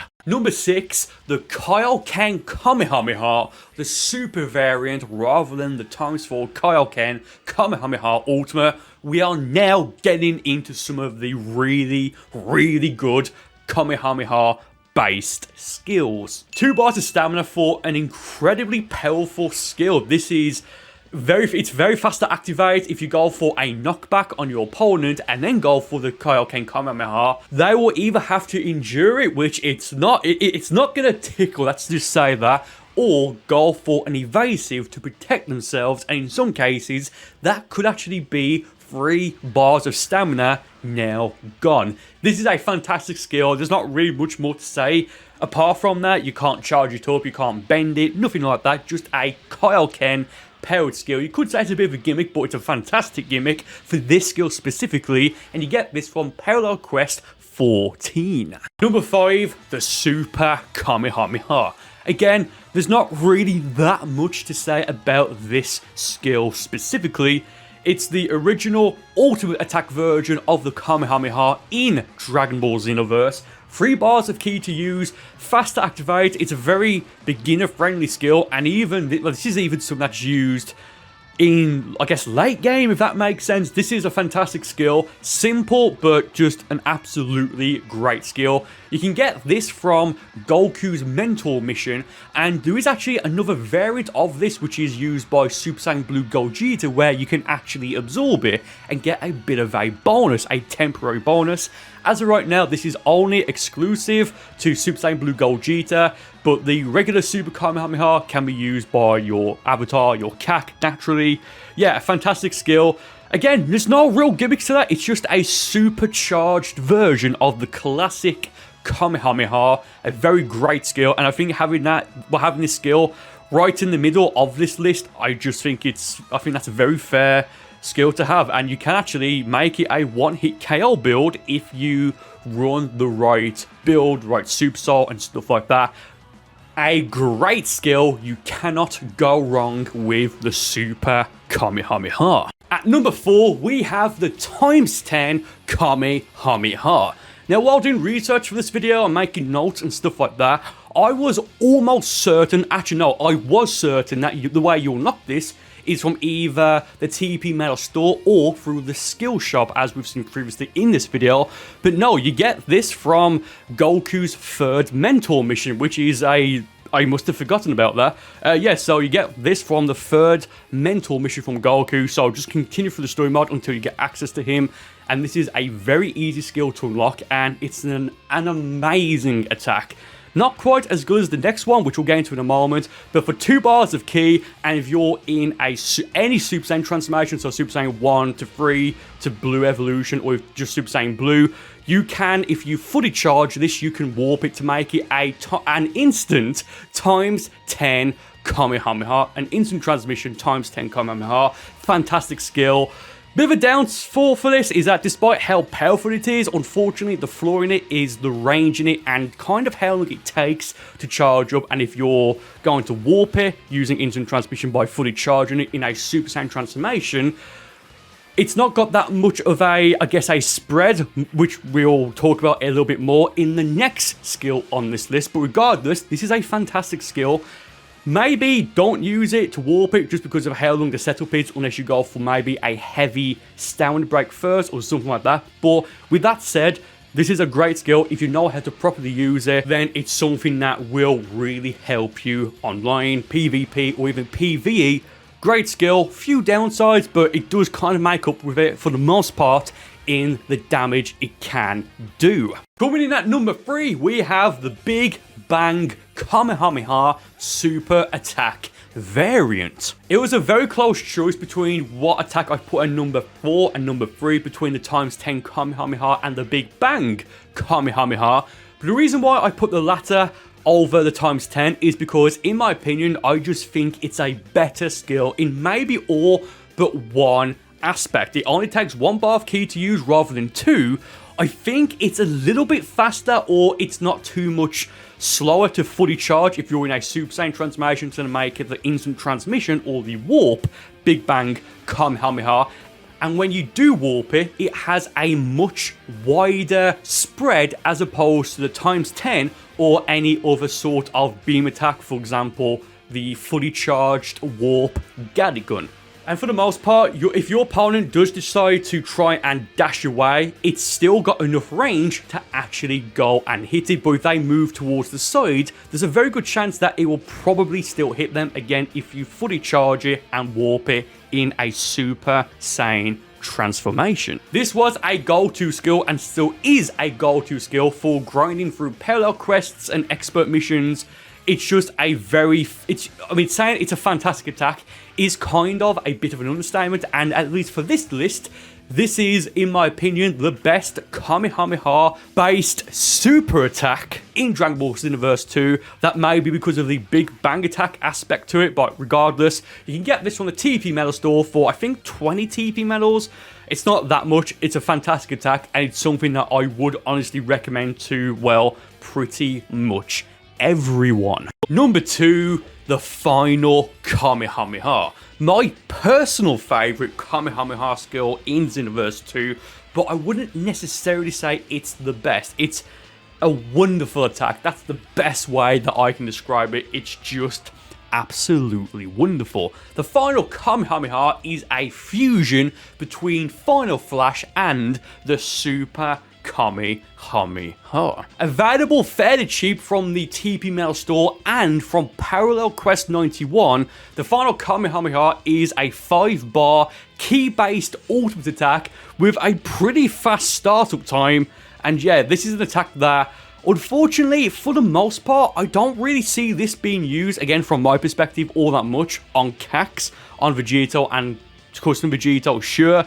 But for Cax, I don't really see the final Kamehameha being used all that much. But regardless, this is an amazing attack, it really is. As I said earlier, this is an absolutely wonderful skill. But I don't think it's necessarily the best Kamehameha-based skill in the game, or the best Kamehameha-based ultimate in the game.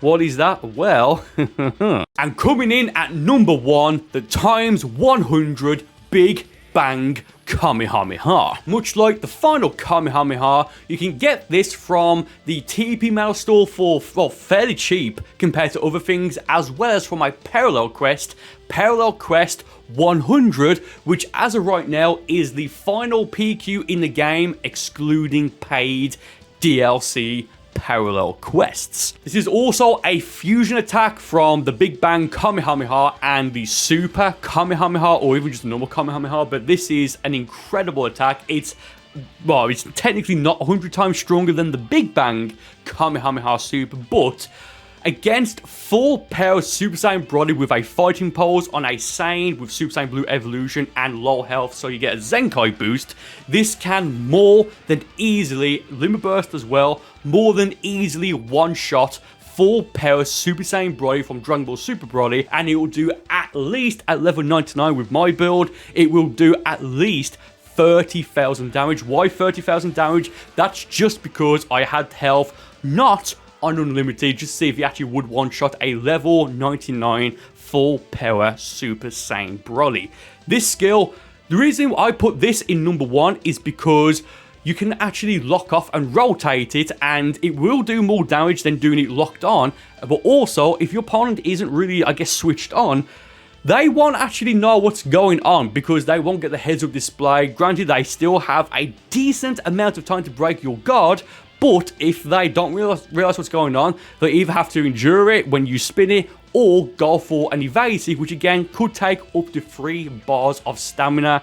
Yeah, this is, in my opinion, as of right now, as of this upload, the single best, taking everything into consideration, the single best Kamehameha skill in Dragon Ball Xenoverse 2. And there you have it, my personal top 10 Kamehameha skills in Dragon Ball Xenoverse 2. Do you agree with me? Do let me know in the comments. Put your own list of what you think the top 10 Kamehameha base skills are in Xenoverse 2. And also feel free to drop your own suggestions for future Xenoverse 2 top 10 or list or have you videos. I had a lot of fun doing this, I really have. I wish I did this a lot sooner than I did.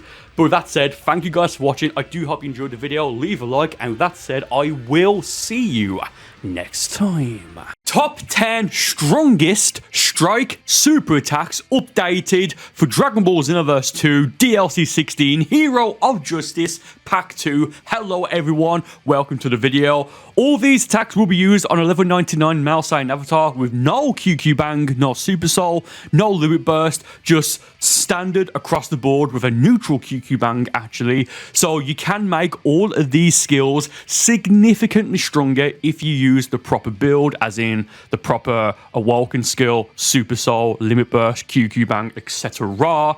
Also, honorable mention to Divine Retribution. That's not going to be in this video as that's a 2-part skill, which if used both, it's like the second or third strongest, but you have to use both versions of it. So I'm not going to count it for this specific video. I know there'll be comments about it, but whatever. Also, do make sure you leave a like on the video and subscribe if you haven't already, as about 50% of you watching right now are not actually subscribed. So please do actually subscribe. And that said, play the G Fuel intro. Use code kick on G Fuel. Use code kick on G Fuel to save 20% off. Number 10, Burst Rush and Sonic Rush, both tied at 4,018 damage. Yes, starting off this list with a draw with, again, Burst Rush and Sonic Rush. And I've just realized, well, we all know Burst Rush is an Ultimate Gohan skill or just like an adult Gohan skill. And I believe Sonic Rush is a future Gohan skill, if I remember at least.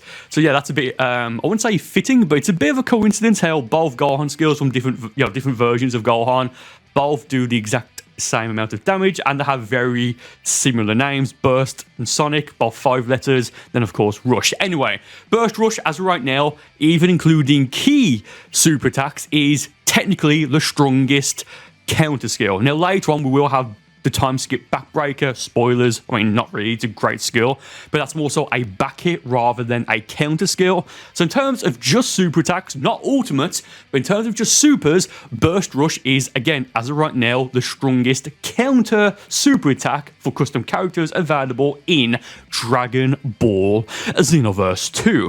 So yeah, both great skills. They both take a fair amount of time to actually activate in terms of the setup animations, I guess, and them both fairly long skills in terms of when they are actually activated. So you're going to more than likely use these skills for the most part, at least, after you break your opponent's stamina, or if they have very, very low stamina. So depending on what evasive they have, if they would recover either 2 or 3 bars of stamina while being hit with either of these skills, they then won't be able to use an evasive out of it. They could still limit burst, but whatever. Great skills to get the job done. Yeah, moving on now to number 9. Number 9, Fierce Fist at 4,020 damage. So this is naturally going to be Fierce Fist once it's fully charged up to all 3 tiers of the charge.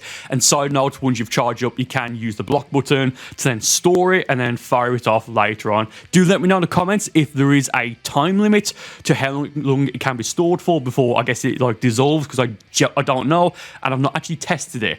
With that said though, I would probably say for custom characters, maybe don't use this skill. Yes, technically it's the 9th strongest super attack, stroke super attack rather, again as of right now in Dragon Ball Xenoverse 2. But for how long it takes to fully charge all 3 tiers, it does 2 points more than the last entries, Burst Rush, which is a counter skill, and Sonic Rush, which is like almost, well, it's a quick, compared to this, it's a quick skill. So if you're going to use this, fair enough. I mean, if you're going to run Orange Piccolo, then naturally you have to run it, unless he gets a custom custom partner key in the future. Will he? As of right now, we don't know. Hopefully he does. I feel like he needs it for the most part. Look, it's an okay skill, but I would probably avoid using this on custom characters outside of like a theme or a gimmick or something like that. Number 8, the Time Skip Backbreaker, 4,271 damage. Look, this is a skill that you're going to use when you think your opponent is going to vanish, so you can just hit them with the Backbreaker. Great skill.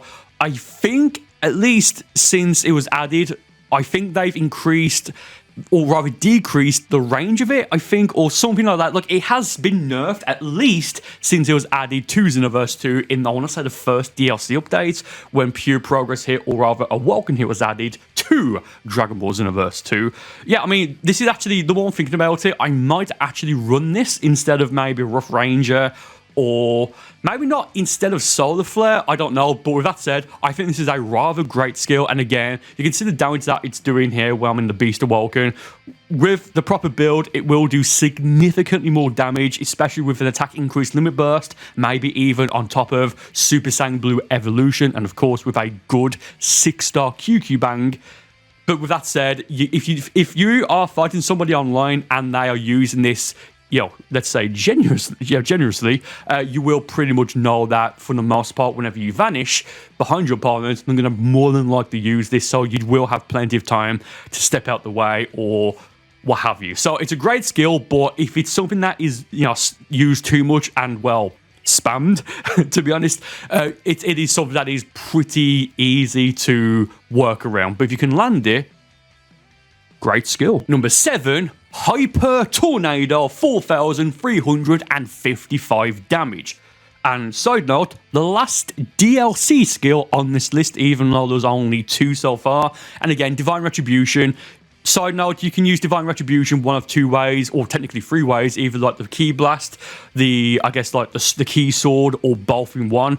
To use it both in one, you have to use the attack again immediately after. So it's like using the attack twice. It's like saying the ×10 Kamehameha is the strongest attack in the game if you use it twice in a row, right? So that's why I'm not including Divine Retribution, even though it's like number 2 or 3 technically. Anyway, that's a rant. Look, this is a fine skill, it really is. Can I get a Vortex Hammer, that's a reference, in the comments of the video?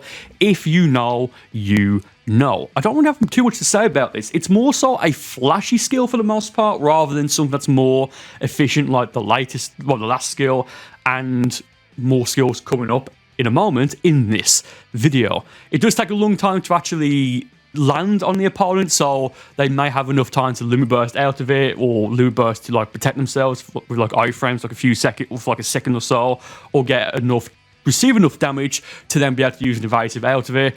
It's fine, but I think apart from that, it's fairly mediocre. It looks better than what it is, even though it's number 7. But that is my opinion there. Do let me know why I'm wrong in the comments. Number 6, Death Crasher, 4,522 damage. One of the attacks used to save Universe 7 in the Tournament of Power in Dragon Ball Super, if you remember. Great skill right there, and we've not seen it since. I think the other time we saw it in the anime was when he used it against Goku, and Goku just used a Kamehameha skill. Funnily enough, there's a Kamehameha skill coming up right after this, only if that was intentional or not. But yeah, look, the reason this does, the amount of damage it does do is because, I mean, you can see the footage right here, and I think I would have technically have sped up the footage just ever so slightly for the purposes of the video, but this takes a very long time.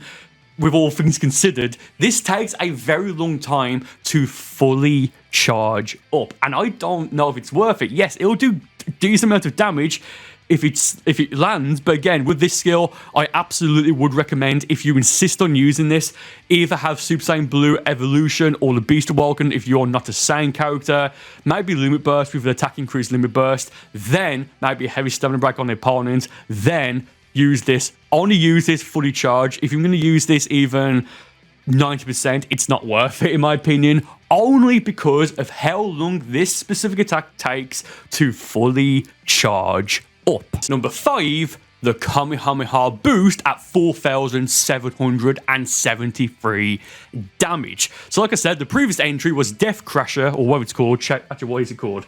It's really, literally right here. No, okay, so the last one was Death Crasher. I apologize about that. So I do wonder if this is the next strongest for any other reason. Yes, I know Goku didn't use the Kamehameha boost against Frieza. He used it against Piccolo back in Dragon Ball. Or did he use it against Raditz as well? I can't remember. I used it in Dragon Ball, but I do wonder if it was intentional that this is the next strongest attack, because the only other time we see Frieza use Death Crusher in Dragon Ball Z, at least, is when Goku's charged up a Kamehameha, or vice versa, right? Look, this is a great skill. It's fairly quick to activate, and it's like, what, as of right now, the 5th strongest strike-based super attack, again, as of right now, in Dragon Ball Xenoverse 2. I think this can do significantly more damage, once again, with the correct build. And I'll keep saying that, but I just want to make sure that, you know, you understand that this is all across the board neutral, level 99, as a level 99 male strike Saiyan with the stats from the intro, a neutral QQ bang, no super soul, no limit burst, no welcome skill, etc, etc, etc. A very, very good skill, in my opinion. Number 4, Meteor Crash at 5,020 damage. Now, in my opinion, this is one of, maybe even the most underrated super attack in Dragon Ball Xenoverse 2. It's the 4th strongest. Now again, maybe not too big of a surprise that it's one of the strongest, because it can be prolonged depending on how much ki, not stamina, how much ki you have when you use it before it automatically stops. So definitely use this in in an Awoken, maybe with an attack increased limit burst. Yeah, the general stuff I've already mentioned a few times in this video. But the reason I consider this to be one of, if not the most underrated attack in Xenoverse 2, is because it's a very powerful attack, and you can unlock it from the literal very start of the game, depending on which 3 of the options you pick. I think you get this if you pick the melee option or the strike option, which I forget what it's called off the top of my head as I'm recording this. It's something like, I want to fight close or something, and maybe the balanced option, I forget which one, but no, this is a very, very, very good skill in my opinion, very powerful if you know what you're doing, and again, in my opinion, very underrated. It's the 4th strongest strike super attack in Xenoverse 2. Absolutely fantastic stuff. Number 3, the Kaioken Assault at 6,531 damage. So this is a skill I would honestly, I can't in all good consciousness, it's not even that serious.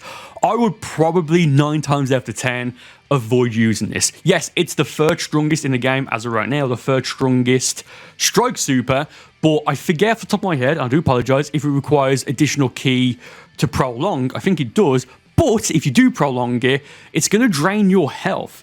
I don't know if it's worth it, to be honest. I really don't know if it's worth it.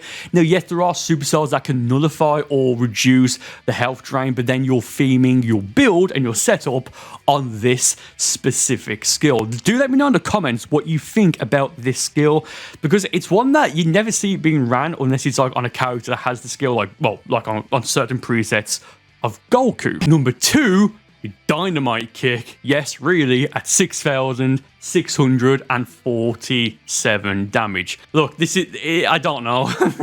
It's a Hercule attack, and I think it's just that powerful just because of a meme, what have you. Now, granted, it will take a pretty long time with all things considered to fully charge up. Do not use this skill if you're not going to fully charge it. Just don't. Now, there is a Super Soul which will give you a dynamite kick damage increase if you limit burst with it. It's the one that's on the screen right now, or that would have been on the screen for this little section here, and it just makes this attack, I think, like a one hit on most, if not all, characters. Do not use this skill unless you're going to use the limit burst. Just don't. I might do an updated version of this because it is a fun skill to use, but man, it's yeah, of course, it's Hercule attack's the second strongest in the game, possibly even the strongest if you're going to use a limit burst. Wow. And number 1, Neo Wolf Fang Fist at 9,311 damage. Oh, look, it's over 9,000. So, again, I don't think this is too big of a surprise. It's always been like the strongest strike-based super attack in Xenoverse 2. I think since the game came out, right? I don't think this was in Xenoverse 1, as this is a skill, I believe, that was added or given to Villainous Mode Yamcha. Rather nice. So yeah, again, unsurprising enough, the reason this is so powerful is because it's one of those skills that can be prolonged depending on how much ki you have. And again, much like with Dynamite Kick, there is a Super Soul that increases the damage of Neo Wolf Fang Fist as well as on the normal Wolf Fang Fist.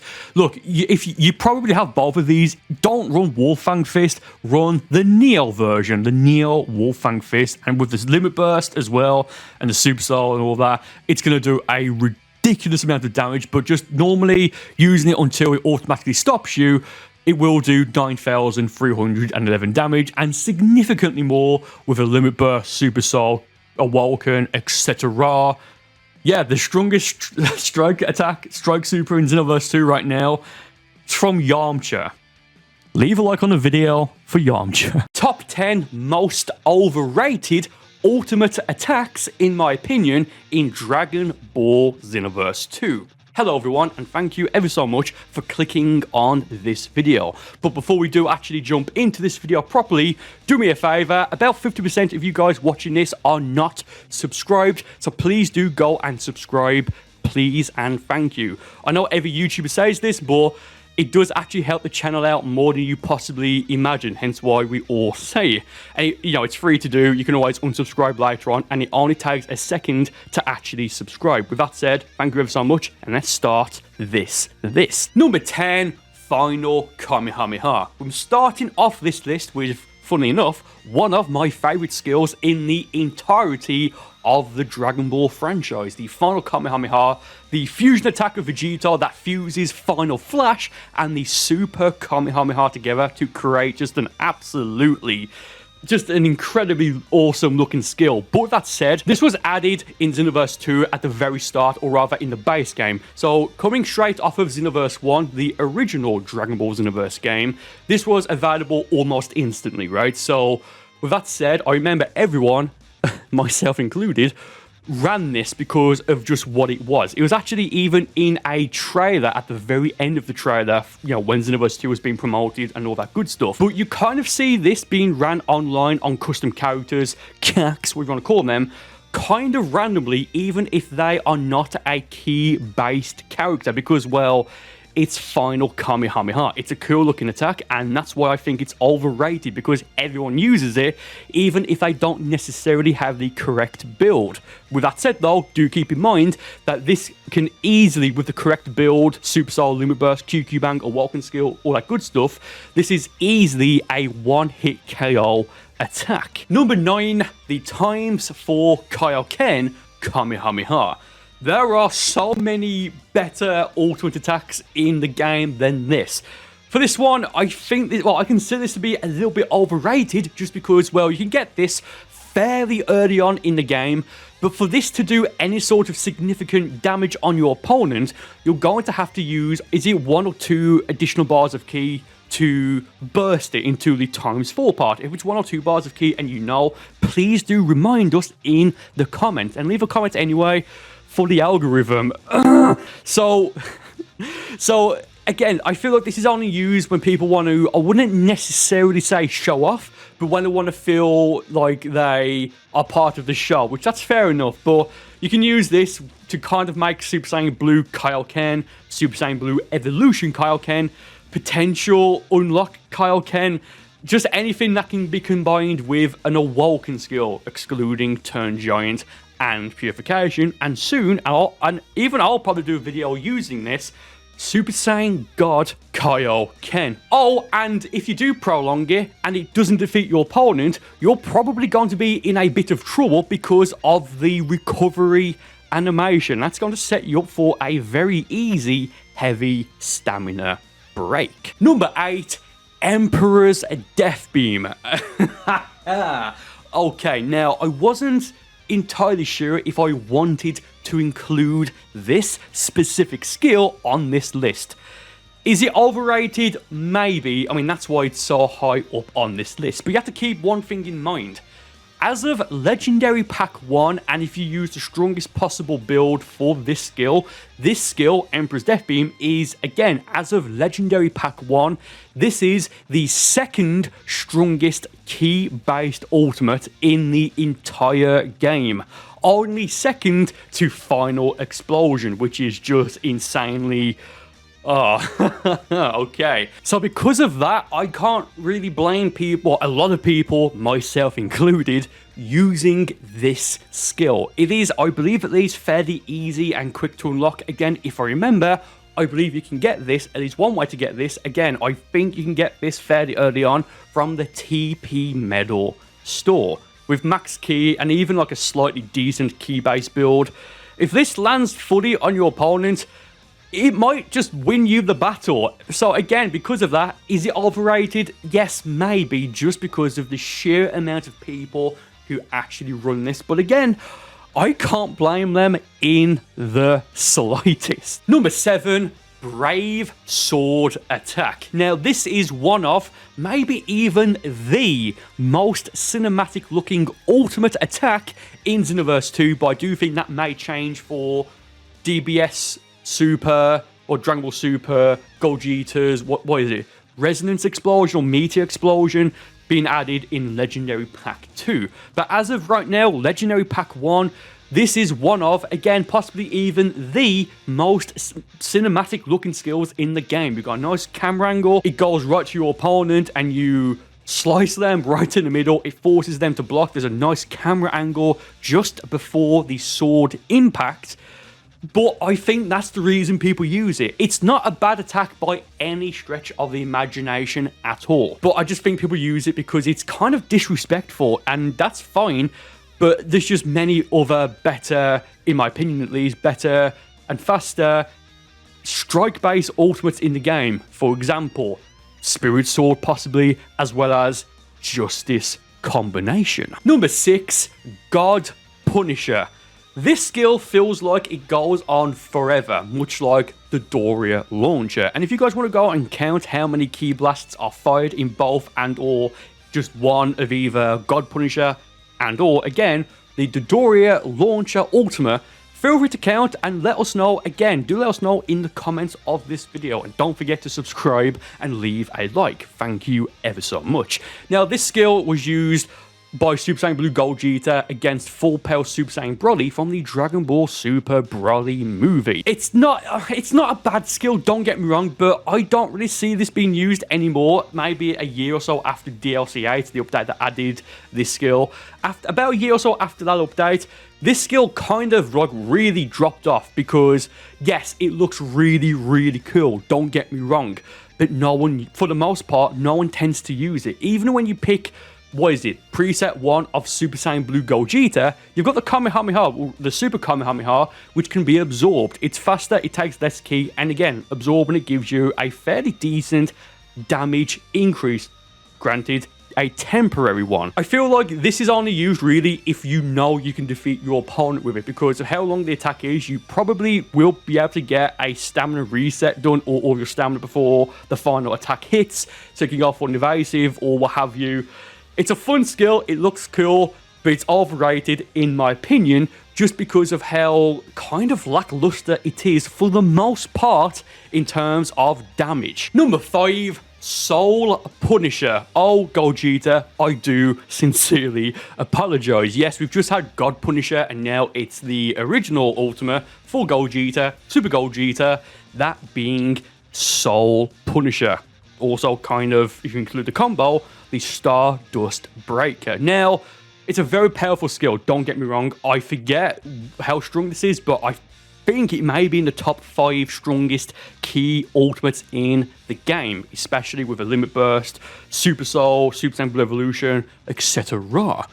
But I feel like this is only used when it's going to defeat your opponent, at least online, as in, you'll go for like a heavy stamina break when your opponent has low health, you wait for them to get up, then you'll go for the Soul Punisher like right in front of them to then end the game. It's a cool looking attack because of that. It's very disrespectful. It's like, oh, are you Janemba? Well, I do apologize. But it's like, if it misses, you kind of look a bit like, oh, was it worth it? Was it worth it? So because of that, I think that if you land it and it defeats your opponent, it's like, yeah, cool, awesome. But if it doesn't defeat your opponent, either by not doing enough damage, it missing, or what have you, it's like, great.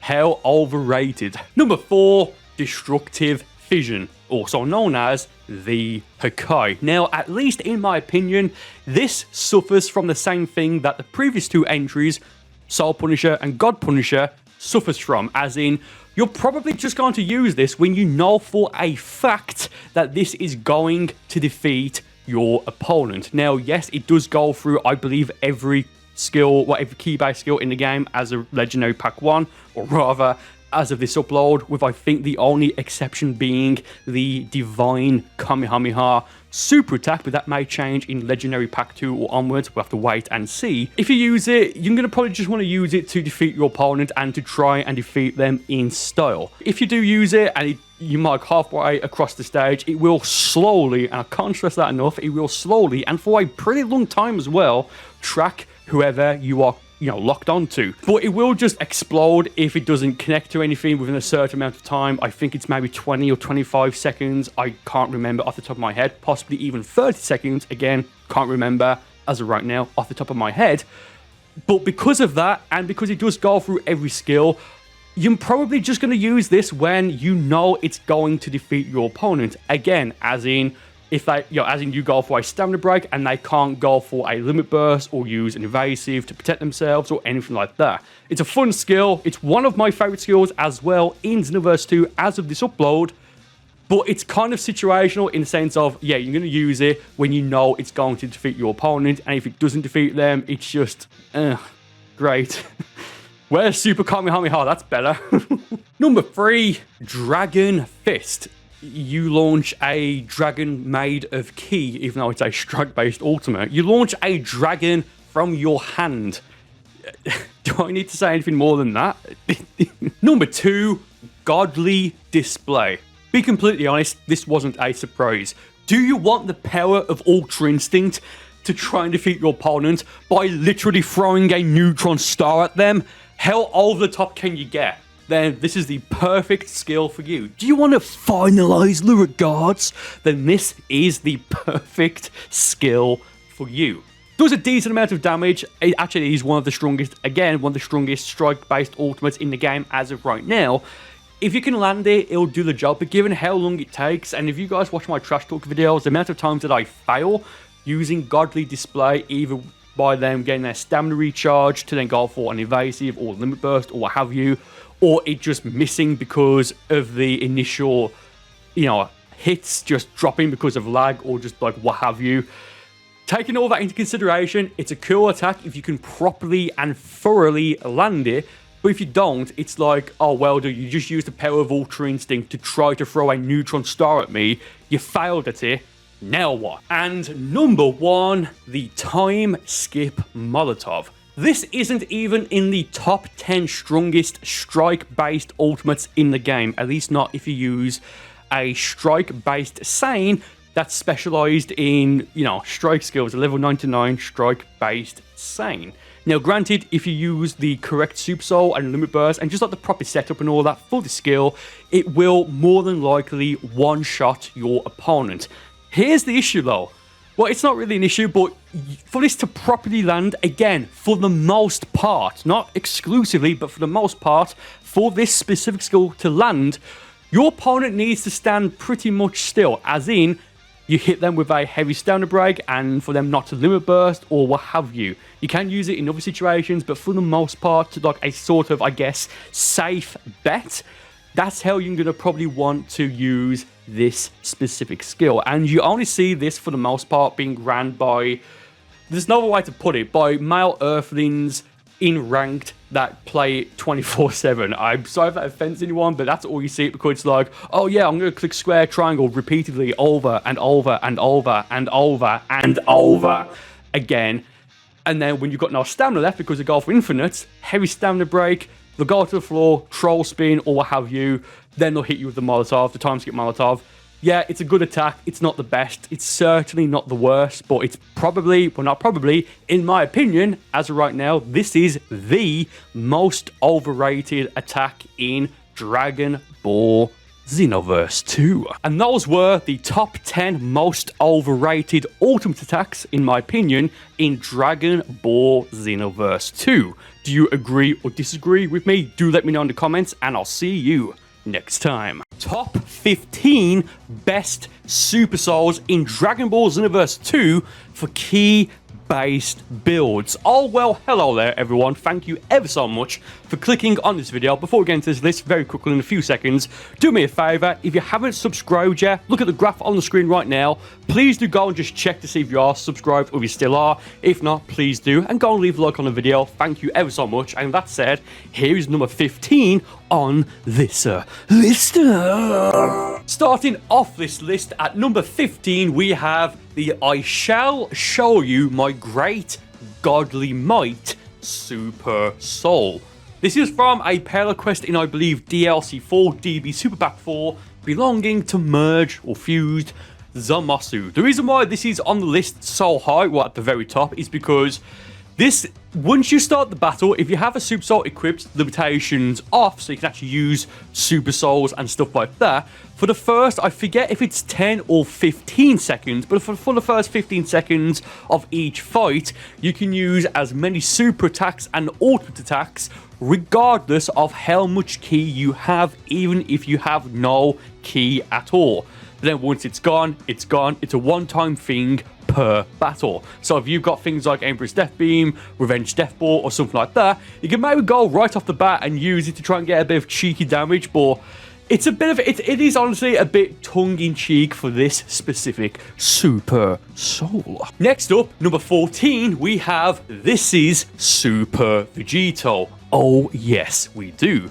Now, this is very similar to the previous Super Soul we just went over on this list, but there's one difference here, and that is this only activates, again, it's a one-time per battle activation, but this only activates the first time per fight you use any of the Super Saiyan awoken skills, transformations, stuff like that. So, the reason why I put this at number 14 and better than the last one, despite them being very similar, is because at least with this Super Soul, you can control when it first activates. Again, I forget what the time limit is, like 10-15 seconds, that when you use this Super Soul, you can use any attacks, well, supers or ultimates or anything like that take ki.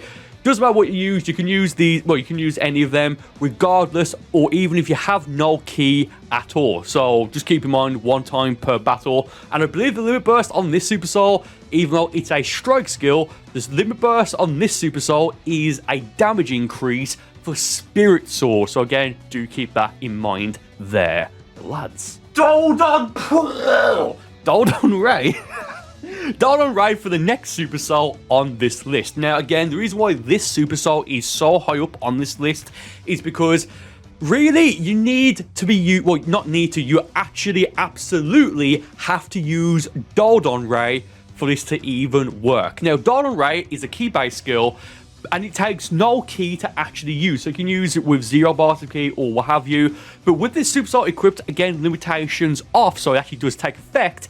whenever you use this attack, Dardon Ray with this Super Soul, regardless of what happens to the beam, for example, if it even hits, or if you just fire it randomly, or if they block it, perfect block it, after image it, or what have you, you will recover, I don't know if it's exactly 1 bar of ki or just under, but for all intents and purposes, you're going to recover 1 bar of ki per Dardon Ray, as you can just see right here. It's absolutely insane. Again, Limit Burst is a Dardon Ray attack increase, but this could be a great way to replace a charge skill with Dardon Ray, and for the most part, it's going to charge up fast. And even if it does hit, well, if it does hit your opponent, it's going to do damage on them. But if you do either land or if they block the Dardon Ray, it's going to temporarily give you a large boost to normal attacks. But again, given how specific this Super Soul is, you're pretty much just going to use it for spamming or just to, you know, meme, I don't know. It's a great Super Soul though, regardless. Next up, we have the gold represents the new Me Super Soul. So this one's a little bit, I wouldn't say weird, but so this, well, this can be used on any character, a Saiyan, a Namekian, and stuff like that, but the effect condition only works if you use Turn Golden on a Freezer Race character. So why they didn't make this exclusive to the Freezer Race character is beyond me, but it doesn't matter. But yeah, this gives you, when you use the Golden Transformation on your Freezer Race CAC, it gives you an XL, an extra large increase to normal Ki Blasts. Again, it's normal Ki Blasts, not Ki Blast Supers or Ultimates. Again, it's this high on the list because it's a decent, I guess, Super Soul if your strategy involves going for fully charged Ki Blast. Again, on the Freezer Race, when you turn golden, their fully charged Ki Blast is actually incredibly powerful on its own. So if you've got points, well, if you're a Ki-based character, which I'm guessing you probably are if you're on a Freeze Race character, with this Super Soul and with the Limit Burst, which is attack increase, it's going to do a fantastic amount of damage for what it actually is. Number 12, Watch Your Tongue. Great Super Soul right here. This is Vados from DLC 2, I think, or that's how you get it from one of the DLC 2 Payload quests. When you get a perfect block, or as it's called officially in the game, a Just Guard, it will give you a small regen in both ki and stamina, which is, I believe, 1 bar of ki. And is it 1 or 2 bars of stamina? It doesn't matter, but the Limit Burst is auto Just Guard. So you can Limit Burst, and if you've actually got stamina to block, you know, as in you've not got your stamina broken or anything like that, and your opponent doesn't know what they're doing or doesn't know, or what have you, you can basically get all of your ki and stamina back just by literally doing nothing, just by limit bursting, and your auto, well, get the auto Just Guard, the auto perfect blocks. And if you then have an attack such as, well, something that takes a lot of ki to use, again, such as Emperor's Death Beam or what have you, you've basically just got max ki for nothing. You know, yes, you have used Limit Burst, but you've just used, yeah, you've just got pretty much max ki to now do whatever you want, which is fantastic for a ki-based build. Ooh. Next up on the list, we have Leave the Rest to Me, the Super Soul for Super Saiyan Blue Gogeta from the Dragon Ball Super Broly movie. Oh yes. So when the battle begins, this Super Soul will give you max ki right off the bat. Good stuff right there. And it'll also give you, temporarily at least, auto ki recovery. Now the Limit Burst is fantastic and rather fitting for this Super Soul because the Limit Burst rather is an attack increase as well as auto ki recovery. So if you Limit Burst, you're going to have 2 auto ki recoveries just because you have this Super Soul equipped, which makes it incredibly easy to actually get ki back to then go for, you know, attacks, and at that, attacks that take a lot of ki to use. For example, Gigantic Roar, Revenge Death Ball, God Punisher, Soul Punisher, Hakai, the list goes on and on and on. And now we have This Is Everything I've Got, the Super Saiyan Blue Evolution Vegeta Super Soul.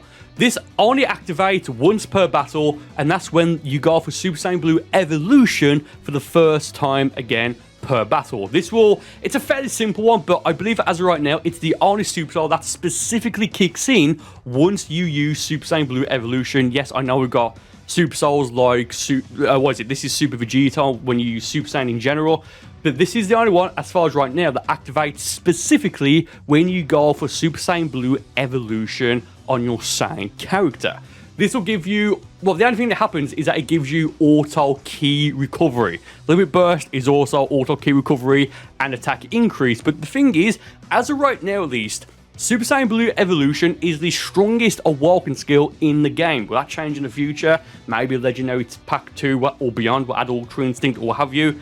That's yet to be known, but again, as of this recording, and presumably as of this upload, Super Saiyan Blue Evolution is the strongest awoken skill in Dragon Ball Xenoverse 2 right now. And I'm mentioning that because, well, because of that, the key drain it's a bit awkward. So the fact that this will temporarily, for a short time, give you auto key recovery, and then you've got the Limit Burst as well, that's honestly fantastic, it really is. The damage you can do on Super Saiyan Blue Evolution, especially with key-based skills, and that key-based ultimate attacks, yeah, this Super Soul is honestly just amazing for that fact alone. Imagine this, you're losing or what have you, you turn Super Saiyan Blue Evolution, it's the first time you do it per fight, well, in that fight rather, and you go for, I mean, I don't know, you go for just a normal Super Kamehameha or even the full power energy volley. Yeah, it's going to sting your opponent. It really, really is. For the next Super Soul on this list, and bear with me for this one, at least to some extent, we have the A Monster, No, I'm a Devil Super Soul, belonging to the legendary Super Saiyan Broly. Oh, yes. So basically, there's a few, well, two things this Super Soul does, but the main thing that it does, again, is it gives you max key when the battle starts, and the Limit Burst is super armor, which is pretty much the main reason why I put this on the list, and the position that I've put it on. So think about it. The fight starts, you've got max key, you use your Awoken, and then you go for a heavy stamina break, or rather you Limit Burst first, you've got the super armor, then you go for a heavy stamina break on your opponent, then you go for, I don't know, there's a million things you could do here. Serious Bomb, again, gigantic roar. Name your favorite key-based skill. Like, for example, oh, I don't know if you've got enough key to do so, or rather enough stamina to do so. Final Explosion. They would have to use their Limit Burst. So, worst case scenario, you are forcing them to get their Limit Burst out of the way with, and best case scenario, you've just basically won. Because Final Explosion with max stamina, level 99 on, for example, a Super Saiyan Blue Evolution Cac or a Turn Golden Freeze Race character, if they endure it, and again, you've got max stamina when you go for it, I'm fairly certain 9 times out of 10, if not 10 times out of 10, this will literally defeat them. Again, the Super Armor Limit Burst, in my opinion, is what makes this specific Super Soul fantastic for key-based builds. Power, a lot of power, it's great. So as of right now, this may be my all-time favorite Super Soul currently available in Dragon Ball Xenoverse 2. This is a Super Soul that it doesn't have any sort of effect that will activate under certain conditions like we've gone over on this list so far in this video, but this will always give you an extra large and XXL increase to your maximum stamina and maximum key that you can have. So it's not going to regenerate key or anything like that. But if you've got, for example, a QQ Bang that and all your attribute points that gives you minus points or just neutral points in key and or stamina, having this specific Super Soul equipped might actually give you almost max stamina. I know max key and stamina. I know my main character, which is a strike character, my QQ Bang does give me max points in key, but my attribute points actually have 0 in key. And I believe with this Super Soul, it does actually give me 10 bars of key, which as of right now is the maximum amount of key you can have in Xenoverse 2. So just imagine what you can do with this Super Soul with a good key-based build, and then with your attribute points spread out so it benefits your other stats. For example, max stamina if you want to go for max stamina, or you could just like split key and stamina. Your attribute points like 50 or 60 or 70 in each, then max key-based skills and max basic attacks, or if you want to run a hybrid build, max strike skills. This will be number 1 on the list if it wasn't for the fact that it doesn't give you any sort of additional bonus, like for example, you know, well, as we would have gone over on the list, it just activates and is a constant thing, if that makes sense. The next Super Soul on this list is the I'm neither Kami nor Piccolo Super Soul. This gives you two effects. Firstly, and this one is a permanent effect that's always on, it gives you a medium increase to Ki Blast attacks. Fantastic stuff right there alone. But here's the reason why I've actually included this on the list, despite it not being... Well, it's a good Super Soul, but it's tricky to properly use. So you've got that effect I've just mentioned, but also when your stamina is maxed out, you will have auto health regen, which is absolutely insane. But then again, the downside there is that you absolutely must have maximum stamina at all times for it to activate, and whenever you don't have it, it will stop, and whenever you do have it again, it will continue to regenerate your health permanently. Absolutely insane. Keep in mind that the limit burst effect is auto revive, so if you're in a team battle, fantastic stuff right there. But if you're in a 1 versus 1, it's not exactly the best limit burst, again, at least not for a 1 versus 1. But the reason why this is so high up on this list compared to the other Super Souls we've spoken about so far for key-based builds in Xenoverse 2 is because if you truly know what you're doing, this can be insanely overpowered for Ki Blast-based builds. Number 5, I think it's number 5 on the list anyway, we have Before Creation Comes Ruin. This is absolutely the go-to Super Soul for Ki-based builds in Xenoverse 2. This Super Soul is, it's fantastic, but at least not in my opinion, it's not the best. So I believe it's 30 seconds after the battle starts,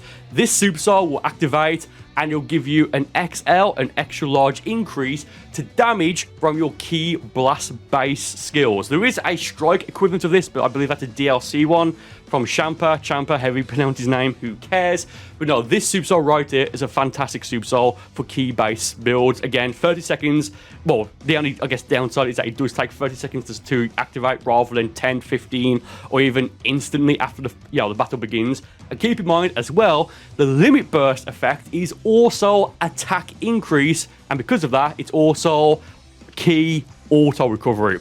Yeah, this Super Soul, you honestly, for the most part, you really cannot go wrong with this specific Super Soul if you're looking for a well-rounded Ki-based Ki Blast build. Rather nice. And speaking of DLC, we have right then, let's begin the experiment Super Soul from DLC 6, also known as Extra Pack 2. Now do keep in mind that this will only activate if you have at least 75% of your total health or more. So when a fight begins, this will activate immediately, and when it does, the effects is that it gives you auto Ki recovery as well as an extra large increase to the amount of Ki restored. For example, well, I think that means, for example, when you are taking damage, or when you are using basic melee skills, like how you get Ki recovery that way, as well as an extra large increase, boost, what have you, to Ki Blast base skills, making this pretty ideal, for the most part at least, for a Ki-based build. Now keep in mind, as I've already said, you do need at least 75% of your total health for this to actually activate. But here's the, I guess a second chance thing with this, is that the limit burst effect is auto health regen, and technically stamina as well. Do keep in mind, for this specific limit burst, you will receive more damage, but again, you can limit burst to get your health back, so this Super Soul will then activate once again.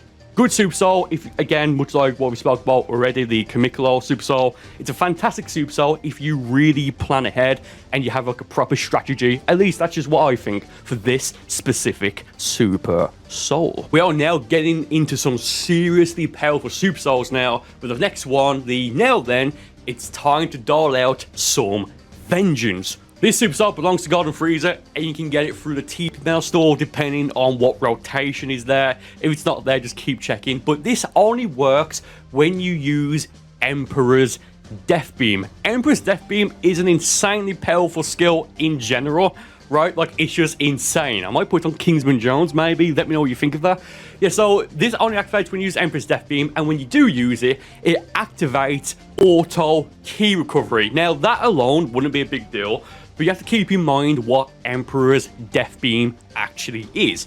You can use it with like 10 bars of key, but if you use it with 10 bars of key with this Super Soul, you are going to literally recover key as it's being used. Therefore, it's going to prolong it, especially if you also use the Limit Burst, which is again attack and the key recovery. Now, also when the battle begins, it gives you an extra large increase in key, which, thinking about it, I think that's about 3 or 4 bars of key. So if you're a freeze race character, immediately after the fight starts, you can go for your Turn Golden transformation, which again, you get that additional key increase. The reason this isn't number 1 is because, well, stay tuned, but also, and think about it, this should probably be somewhere higher on this specific list, but given just how powerful it makes Emperor's Death Beam specifically, especially with the Limit Burst and stuff like that, yeah, this is fantastic for an Emperor's Death Beam key-based build. Number 2, thank you, Dragon Balls. That rhymes, Scooby-Doo. Yeah, so this is a fantastic Super Soul in general, regardless of what build or whether you're using, whether it be a key, a strike build, a melee build, a hybrid build even. So this only activates once per battle, and it activates the first time you go for an ultimate attack. It doesn't matter what the ultimate attack is, but it will activate the first time you go for it, so you can even go for, like, I don't know, body change. Like, no, don't do it with body change, but that might be a fun video idea. But basically, what this Super Soul does is it gives you a large increase to your health, an extra large increase to your key, and an extra large increase to your stamina as well. So if you're on low health, you can just go for an ultimate if you haven't done so already, and you'll get a good amount of health back. Oh, and the Limit Burst is also auto health and stamina recovery. Again, keep in mind, you'll take more damage while this Limit Burst is active. Again, just keep that in mind. But let me just say this. Imagine that you've got Emperor's Death Beam, as we've already mentioned, or maybe, I don't know, Revenge Death Ball, and you go for this, you'll just get almost all of your key back to go for a fully charged Revenge Death Ball. So let's say you're on low health, Super Saiyan Blue Evolution, you're basically going to win if that Revenge Death Ball fully hits. Yeah, this Super Soul, again, if used correctly with certain skills, is unfathomably powerful. And number 1, I said don't go easy on me, dude. So again, you can get this from the TP Metal store depending on what rotation it's on, so if it's not there as you do check-in, just keep checking every few days. This is a Super Saiyan 2 Team Gohan Super Soul. When you use an ultimate attack, again, strike, key, doesn't matter which one it is, as long as it's an ultimate attack, it will give you an extra large increase to ultimate attack damage, but it does give you a gradual key drain. So it's going to basically act like a Super Saiyan Blue Evolution, Super Soul, I guess. So if you use it on a Freeze Race character, on Turn Golden, or what have you, it's going to basically give you the same effect as using, again, either Super Saiyan Blue or Super Saiyan Blue Evolution. The Limit Burst is also attack increase because why not, right? Just make it incredibly overpowered. If I had to compare this to anything, I would say this is basically an Ultra Instinct Super Soul in the sense of, so we've got Super Saiyan Blue Evolution. If you put this Super Soul on Super Saiyan Blue Evolution, you're going to be as strong as Mastered Ultra Instinct in terms of damage, at least compared, or even, because it doesn't make sense, but even, I don't know, stronger. Not as strong, but probably even stronger than using Super Saiyan Blue Kaioken times 10, or even times 20 if that was actually in the game. But again, you've just got to be careful, because it does give you a gradual key drain when you use it. So it's going to make it impossible to go for things like Power Rush while in Super Saiyan Blue Evolution, because you need 10 bars of key, and it will drop you out of it, which is why in videos, if you see, when I use this Super Soul, I use Super Saiyan 3. Yeah, this is an insanely powerful Super Soul. I don't think there's actually one stronger than it in the game right now. And that's the list. Do you agree with it? Probably not. No, but that's the list. Do you agree? Let me know in the comments if you do or not, and put your own top 10 list, top 15, what have you. Maybe I'll come back to this list in the future and do a comments edition. We'll have to wait and see. With that said, thank you for watching, and I'll see you next time. What are the top 10 strongest Ki Blast ultimate attacks usable by your CAC in Dragon Ball Xenoverse 2? Oh, well, hello there at everyone's smiley face, and welcome to today's top 10 video. As I've just mentioned, this will be the top 10 strongest Ki Blast ultimate attacks in Xenoverse 2 as of the free Supreme Kite of Time update, and skills that are usable by your custom character, your CAC. Just a few things before we jump into the list. Firstly, I have not tested each and every Ki Blast ultimate because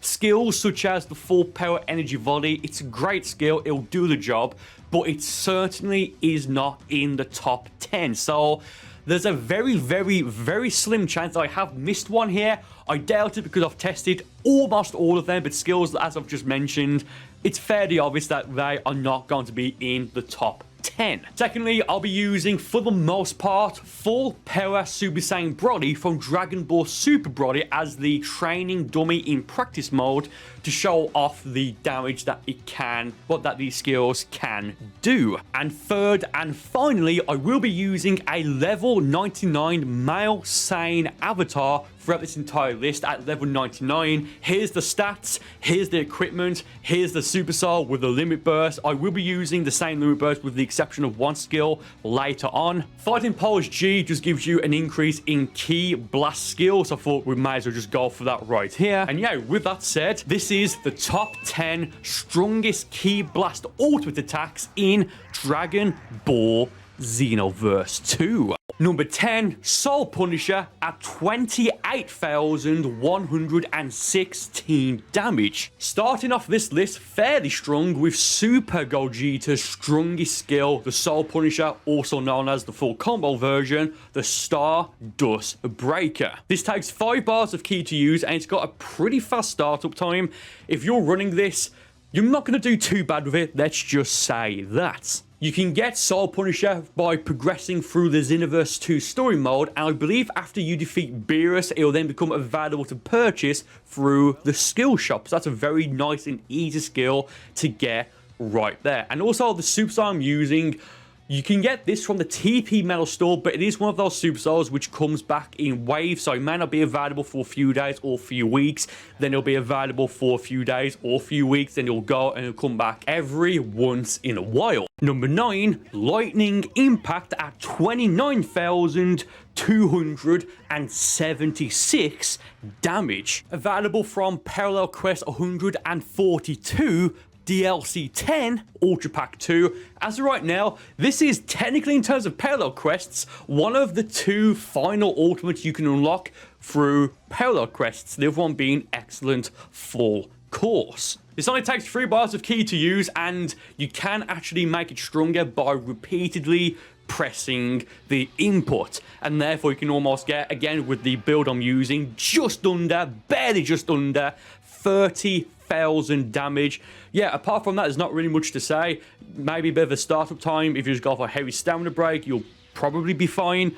But yeah, very good skill. It'll do the job. Number 8, Final Kamehameha at 30,611 damage. This is going to be the only attack on this list where we're actually going to use a different Super Soul, that being the Super Saiyan Blue Vegeta one, which gives the limit burst. Well, limit burst effect is just the increase in damage for just the final Kamehameha. This attack was pretty high on my first top 10 video, my top 10 Kamehameha skills. Feel free to check the playlist in the description of the video. Thank you ever so much, and feel free to suggest what future top 10 videos I should do. Once again, thank you ever so much. This is a very strong skill regardless, but the final Kamehameha with the limit burst, it just makes it a one-shot basically.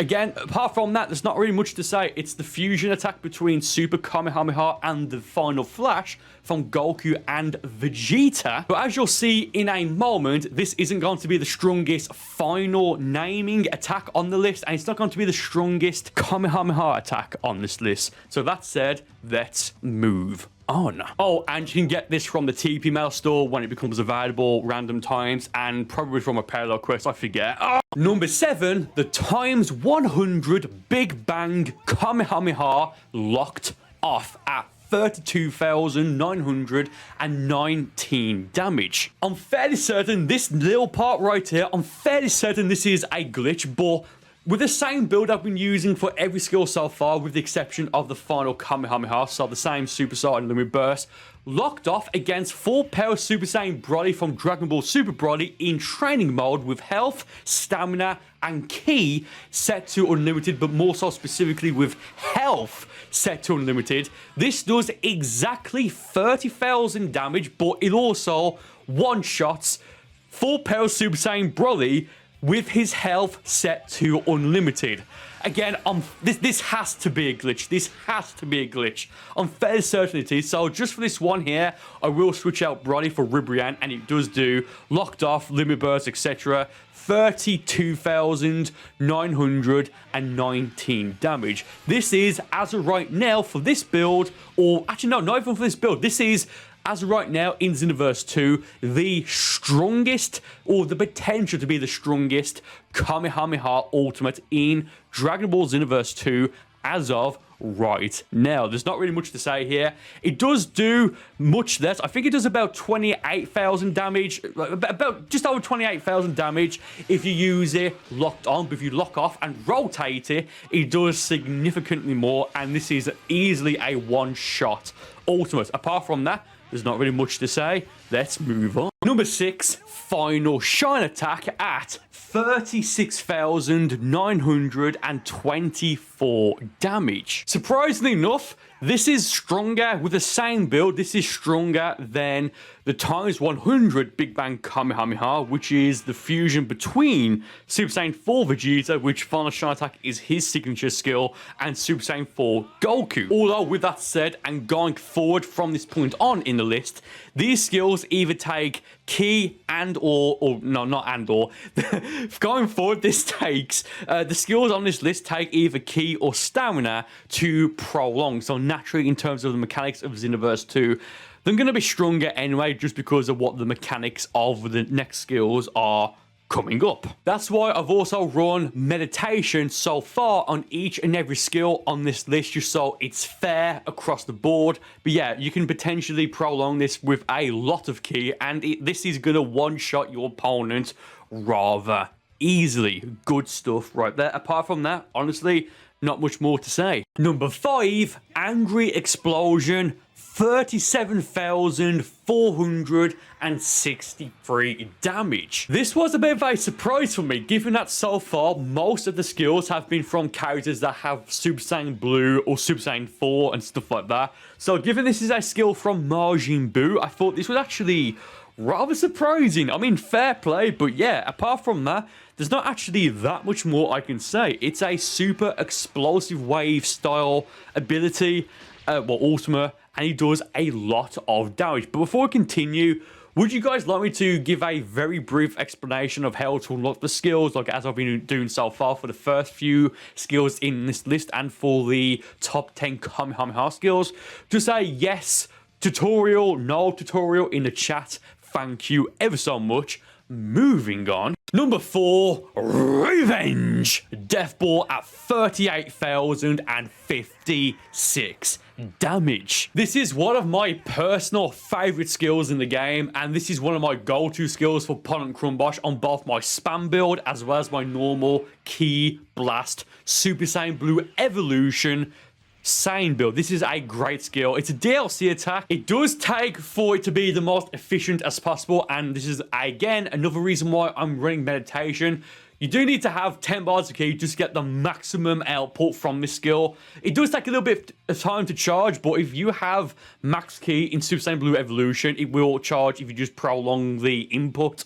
It's fine. Again, this will absolutely one-shot most, if not every sort of character in the game, as well as play online for the most part. It's just a great skill. It really is. I do wonder in the future if we'll get a Revenge Death Ball Limit Burst Super Soul. That will be, honestly, unironically, that would be quite scary because of, well, how strong it is already. But yeah, apart from that, fantastic skill. Yes. Next. Number 3, Emperor's Death Beam, 40,287 damage. To begin with, I was thinking this would be number 1 at much more damage than what it is right now at just over 40,000. And I was also thinking, oh, the Golden Freezer, time to dish out some Vengeance Soups, I think it's called, would be what I'd have to use. But no, I used that and it didn't do anywhere with the Limit Burst as well. It didn't do anywhere near the amount of damage it does with the Super Saiyan 2 Super Soul, Super Saiyan 2 Gohan Super Soul and Limit Burst that we've been using so far throughout this video, with the exception of final Kamehameha. That was actually quite surprising.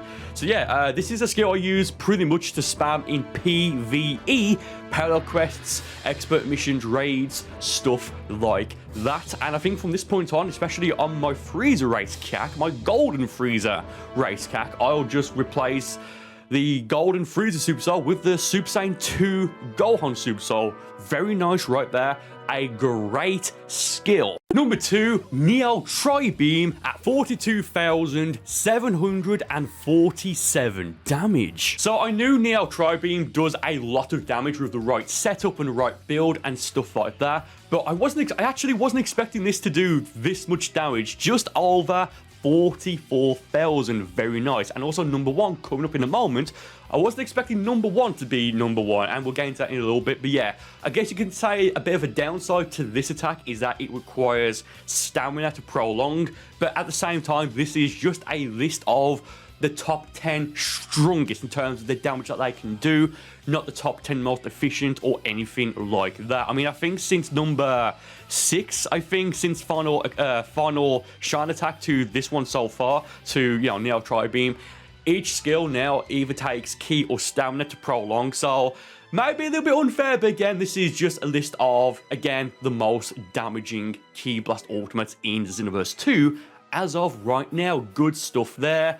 Altien Shinhon. Number 1, Final Explosion. 61,429 damage. That's insane. Now, going into this list, I was expecting Final Explosion to be in the top 10. Maybe 4th place, maybe 5th place, maybe 4th place at a stretch. But no, this is insane. Why does this do so much damage? But much like, well, another reason why is because there's stamina. Much like Neo Tri-Beam, it does take stamina to prolong. And then once you have no stamina, well, if you use it fully, you then recover and you then have no stamina. And most of the time, you'll probably have to go for a bit of a stamina reset. But no, I mean, why is this the strongest Ki Blast Ultimate in the game? I'm surprised, pleasantly surprised, but yeah, that's fantastic. Dude, 61,000. Oh, and there you have it, the top 10 strongest Ki Blast Ultimate attacks as of right now in Dragon Ball Xenoverse 2. I was expecting Gigantic Roar to be maybe top 3, but no, it didn't even make top, actually, to be honest, I don't even think it made top 15 or even top 20. Yeah, surprising, but then again, it does take 5 bars of Ki, it's fast, it only hits your opponent once, and you can't block it, so it makes sense for it not to be that strong, but I just thought it was actually much stronger than that, but yeah. But with that said, guys, feel free to leave your suggestions for future top 10 list videos, and the best ones and ones that I like, I will definitely do at some point. If you are new, do consider subscribing, as I do upload daily. Thank you ever so much, and with that said, I will see you next time. Top 10 best ultimate attacks in Dragon Ball Xenoverse 2. Oh, well, hello there everyone, and welcome to the video. Thank you ever so much for clicking on this video today. Like what I've just mentioned, this is going to be my personal list of what I personally consider to be the top 10 best ultimate attacks usable by your CAC, your created character, your avatar, whatever you want to call it, as of right now in Dragon Ball Xenoverse 2. Do keep in mind, this is not necessarily a list of the strongest. I've already done videos on that in the past. Link in the description to my Xenoverse 2 and Xenoverse 3 top 10 video playlist. With that said, here are my top 10 best ultimate attacks to use in Dragon Ball Xenoverse 2. Number 10, Super Kamehameha. Now, this is one of those skills that you may think, oh, that's a bit of a random choice for this specific list. And to some extent, yes, maybe. But this is one of those attacks that I really do consider to be incredibly reliable. Kind of similar to skills such as Final Flash, and to some lesser extent, Super Gallic gun. The reason why this is on number 10 is because, well, as I've already just mentioned, it's an incredibly reliable skill. It only takes 3 bars of ki to use. It's a ki-based skill. It's pretty fast to activate and to actually, you know, launch or fire, what have you. And I believe you get this from the 4th Goku training mission, which you can unlock kind of not early in the game, but it doesn't necessarily take that long to actually unlock. And depending on what build you use and what Super Soul and Limit Burst and stuff like that, you can actually make this a one-hit KO attack. Rather nice, and even though this isn't even the strongest Kamehameha ultimate attack in Xenoverse 2, the reason it's on number 10, more so than anything, is just the reliability and, you know, stuff like that. Number 9, body change. Now, the reason why this is so high up on the list, well, rather, the reason why it's not lower on the list, or depending on whichever way you want to think of it, I guess. The reason why I put it on number 9 is because if you can successfully pull off the body change, for the most part at least, it's a game changer. It really is. If you have low health, then somehow manage to hit the body change on your opponent that has higher health than you, well, like I just said, it's pretty much a game changer. Now, the reason why it's so high on the list is because, again, 3 bars of ki to use, that's fantastic, but if you scan your opponent's moveset or they pick a character that has body change, such as Captain Ginyu or Vegeta Ginyu, or if there's any other presets I forget off the top of my head, then you know it's something that they probably will want to try and do, given how specific it is to run body change. And the activation time, it's not the best, it's not the worst, don't get me wrong, but it's not the best either. It's great if you can successfully pull it off, but for the most part, it's just not gonna happen. And before we continue there, at everyone's smiley face, it's been a while since I've said that, G Fuel flavor of the day, Battle Juice. Oh yes, it is. It's basically a pineapple flavor. Now, if you guys want to try that flavor or any number of the almost countless G Fuel flavors that they have so far, you can use my code, which is code CAC on checkout to get 10% off your total G Fuel order. You can see it on the screen right now, code CAC. More info in the description of the video. And that said, let's continue with the list. Number 8, Spirit Sword. One of my personal favorite skills in the entirety of Xenoverse. Shout out to Vegeta. This does take 4 bars of ki, so do keep that in mind. But here's the thing. If you're hit with it, you cannot use your limit burst to get out of it. So if you've got your stamina broken, or you went for stamina reset, what have you, or you've got less than 2, or in some cases, less than 3 bars of stamina, so you can't use your evasive, oh, that's rather unfortunate. Because you're going to be out of luck. Yeah, 4 bars of ki to use, a good amount of damage, and you can't protect yourself with a limit burst. Keep in mind, this is just a little bit of a pain to unlock, because I believe you get this from either the Super Saiyan Blue Vegeta or Super Saiyan Blue Goku expert missions, which I think you have to complete the game to actually attempt those, or so you can actually unlock it. So do keep that in mind, but this is a fantastic ultimate attack. Up next at number 7, we have Gigantic Roar. Oh yes, we do. Now, with that said, do keep the following in mind. This is a DLC skill, so you technically can get it whenever if you attempt the mission and you actually beat it. I believe this is from DLC 8, also known as Extra Pack 4. I think it's the Dragon Ball Super Broly DLC. Keep that in mind. It does take 5 bars of ki to use. It's not even close to the strongest ki-based ultimate attack, even on this list. But here's the thing. It can't be blocked, and it only hits once, unlike skills such as the full power energy volley, which is a sort of like barrage, or even any skill on this list with the exception of body change. So you limit bursting to protect yourself from it, or even going for an evasive after it hits, it's just going to waste stamina and possibly even waste your limit burst. So with that said, that's the reason why this is number 7 on my personal list of the best ultimate attacks in the game. And it's fairly reliable as well for the most part. If you're hit with it, it's not exactly going to tickle. Number 6, serious bomb. As of right now, apparently it's Mirror's incomplete attack. Is that a hint towards Xenoverse 3? Maybe, who knows. This does take 5 bars of ki to use, and it's pretty powerful. You go for the uppercut, your opponent will then have to use an evasive or again limit burst to get out of it because of the knockback and stuff like that. And if it hits, man, again, it really is not at all going to tickle. Great skill.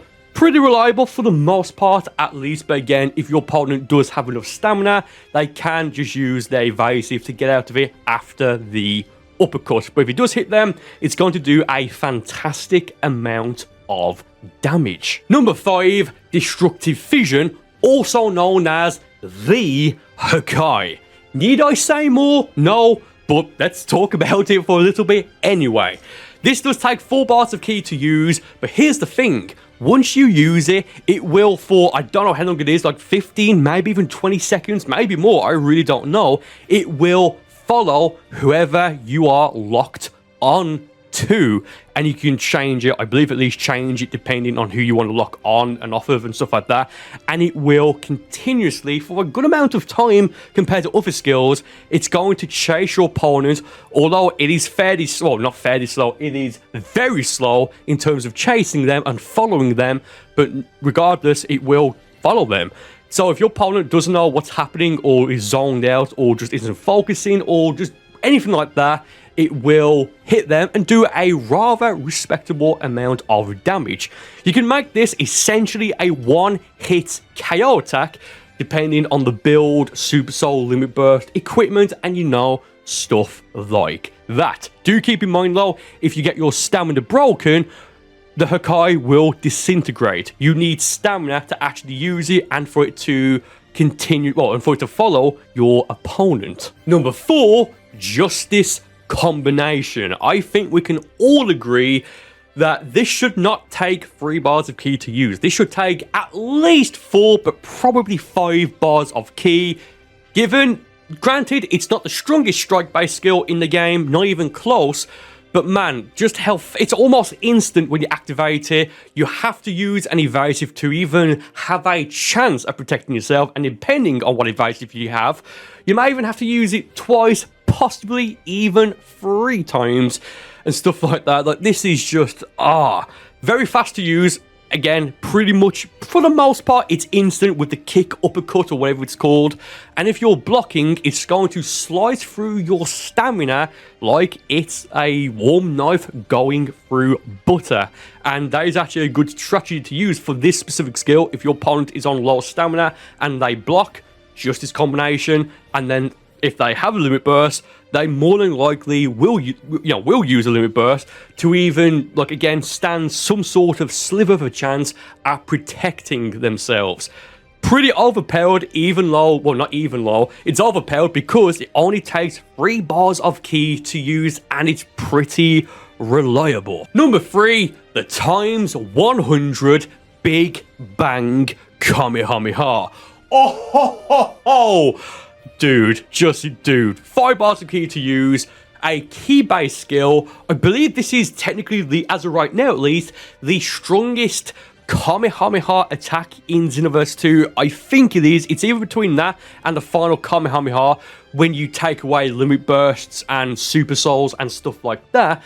5 bars of ki to use, as I've already said, but if you're locked off from your opponent, it will rotate and do significantly more damage than if you're just locked onto your opponent, normally.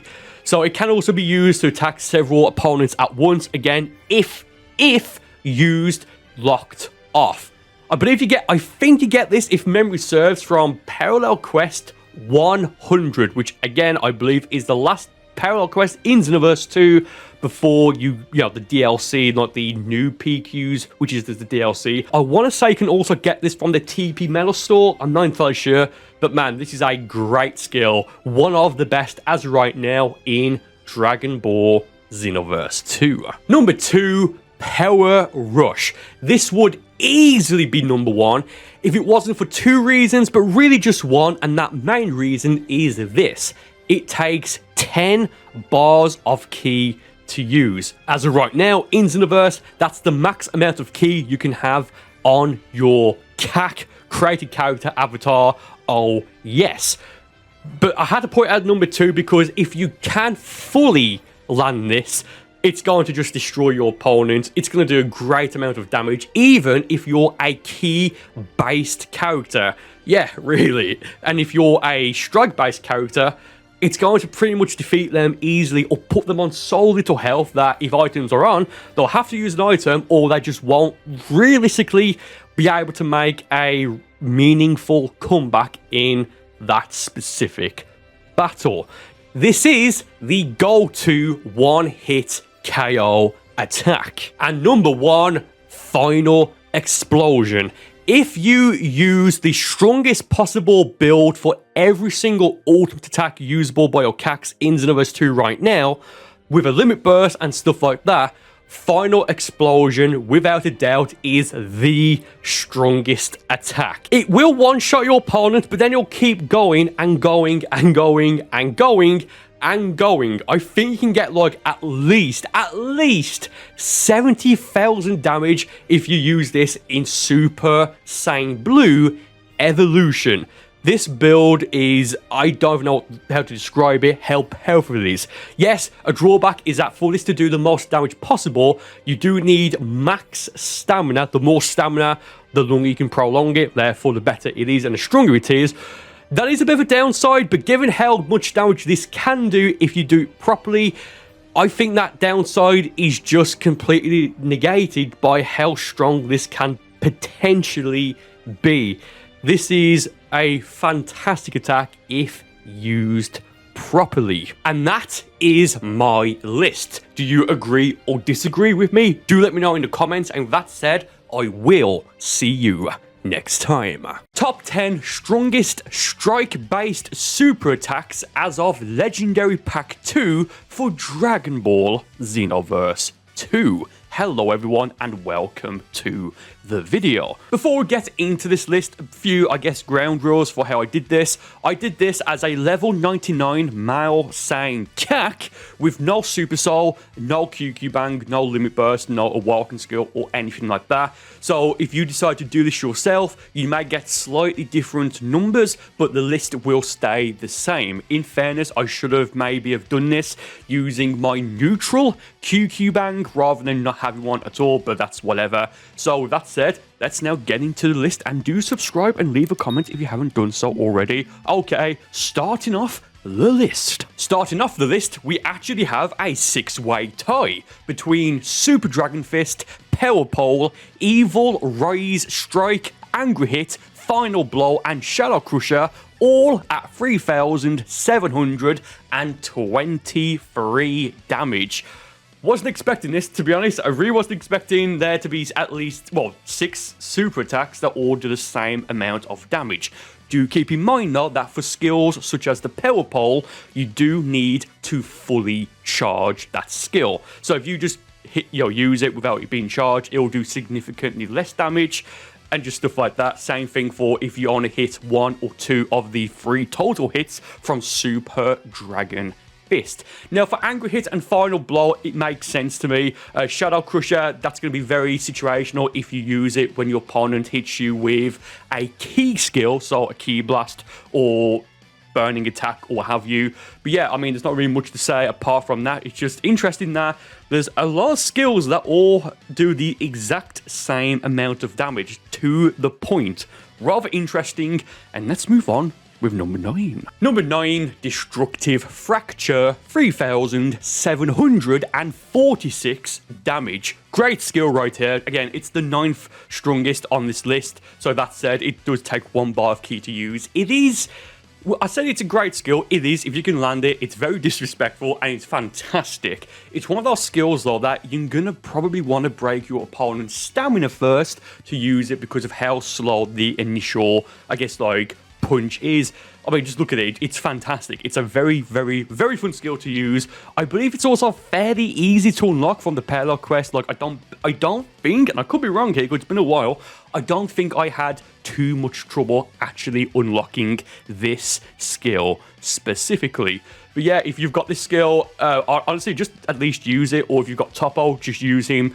Like what I've said in previous videos, just so you know what it does, so you know how to use it and how to anticipate it if someone has it on their build. Because again, this is a skill, in my opinion, that's like super God Fist in the sense of it's disrespectful, right? It's really disrespectful. That's what makes it great, and it's also fairly strong as well. Number 8, it's also a tie between Burst Rush, Sonic Rush, and the Rakshas's Claw, or however you pronounce it. Now, this kind of makes sense that this is all tied because all 3 of these skills are multi-hit skills. Burst Rush is the strongest, as of right now at least, strike-based counter in Xenoverse 2.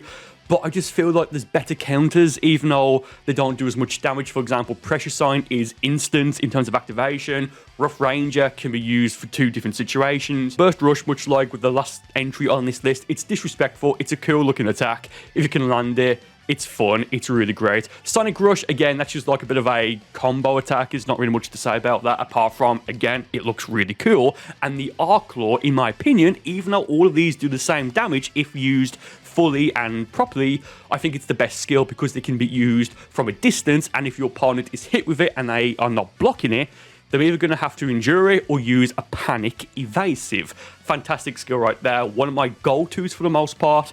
Rather nice. Oh, yes it is. And very quickly, my G Fuel discount code, CODECAC, use that on checkout on G Fuel products to save between 10% and 30% off your total G Fuel order. That's code CAC, CAC. Number 7, the Time Skip Backbreaker. 4,220 damage. Now, I believe a little bit ago on this list, I said that Burst Rush was the strongest strike counter in Xenoverse 2 as of right now, as of Legendary Pack 2. That's technically correct. It's weird because the Time Skip Backbreaker, it is and it's not really a counter skill because yes, you can use it as a counter, but it's a back hit skill, as you can see right here. And because of that, and because you need to predict when your opponent is going to vanish, I think that's why this does quite a bit of damage. Again, 4,220 damage in base form, no Awoken, no Super Soul, no Limit Burst, no stats, nothing like that. That's a lot of damage. That is a lot of damage. Fantastic skill. Can't be blocked, I don't believe. But again, you do need to be able to predict when your opponent is going to vanish. Then go for it. Or you need to be very, very, very quick when after they vanish. I want to say that this skill used to have a bit of a better range. But because of how powerful it is, it got nerfed just a little bit. So I think like the range is a bit shorter. I'm not entirely sure. But man, this skill is powerful. Number 6, Hyper Tornado, 4,291 damage. Can I get a Vortex Hammer in the chat? If you know, you know. Yeah, so this used to be, and still is sometimes, one of my go-to skills on my main Sane build. Yeah, I mean, cross-arm, stamina break, Sledgehammer, cross-arm dive into the Hyper Tornado, the Vortex combo, or whatever it's called, I said earlier.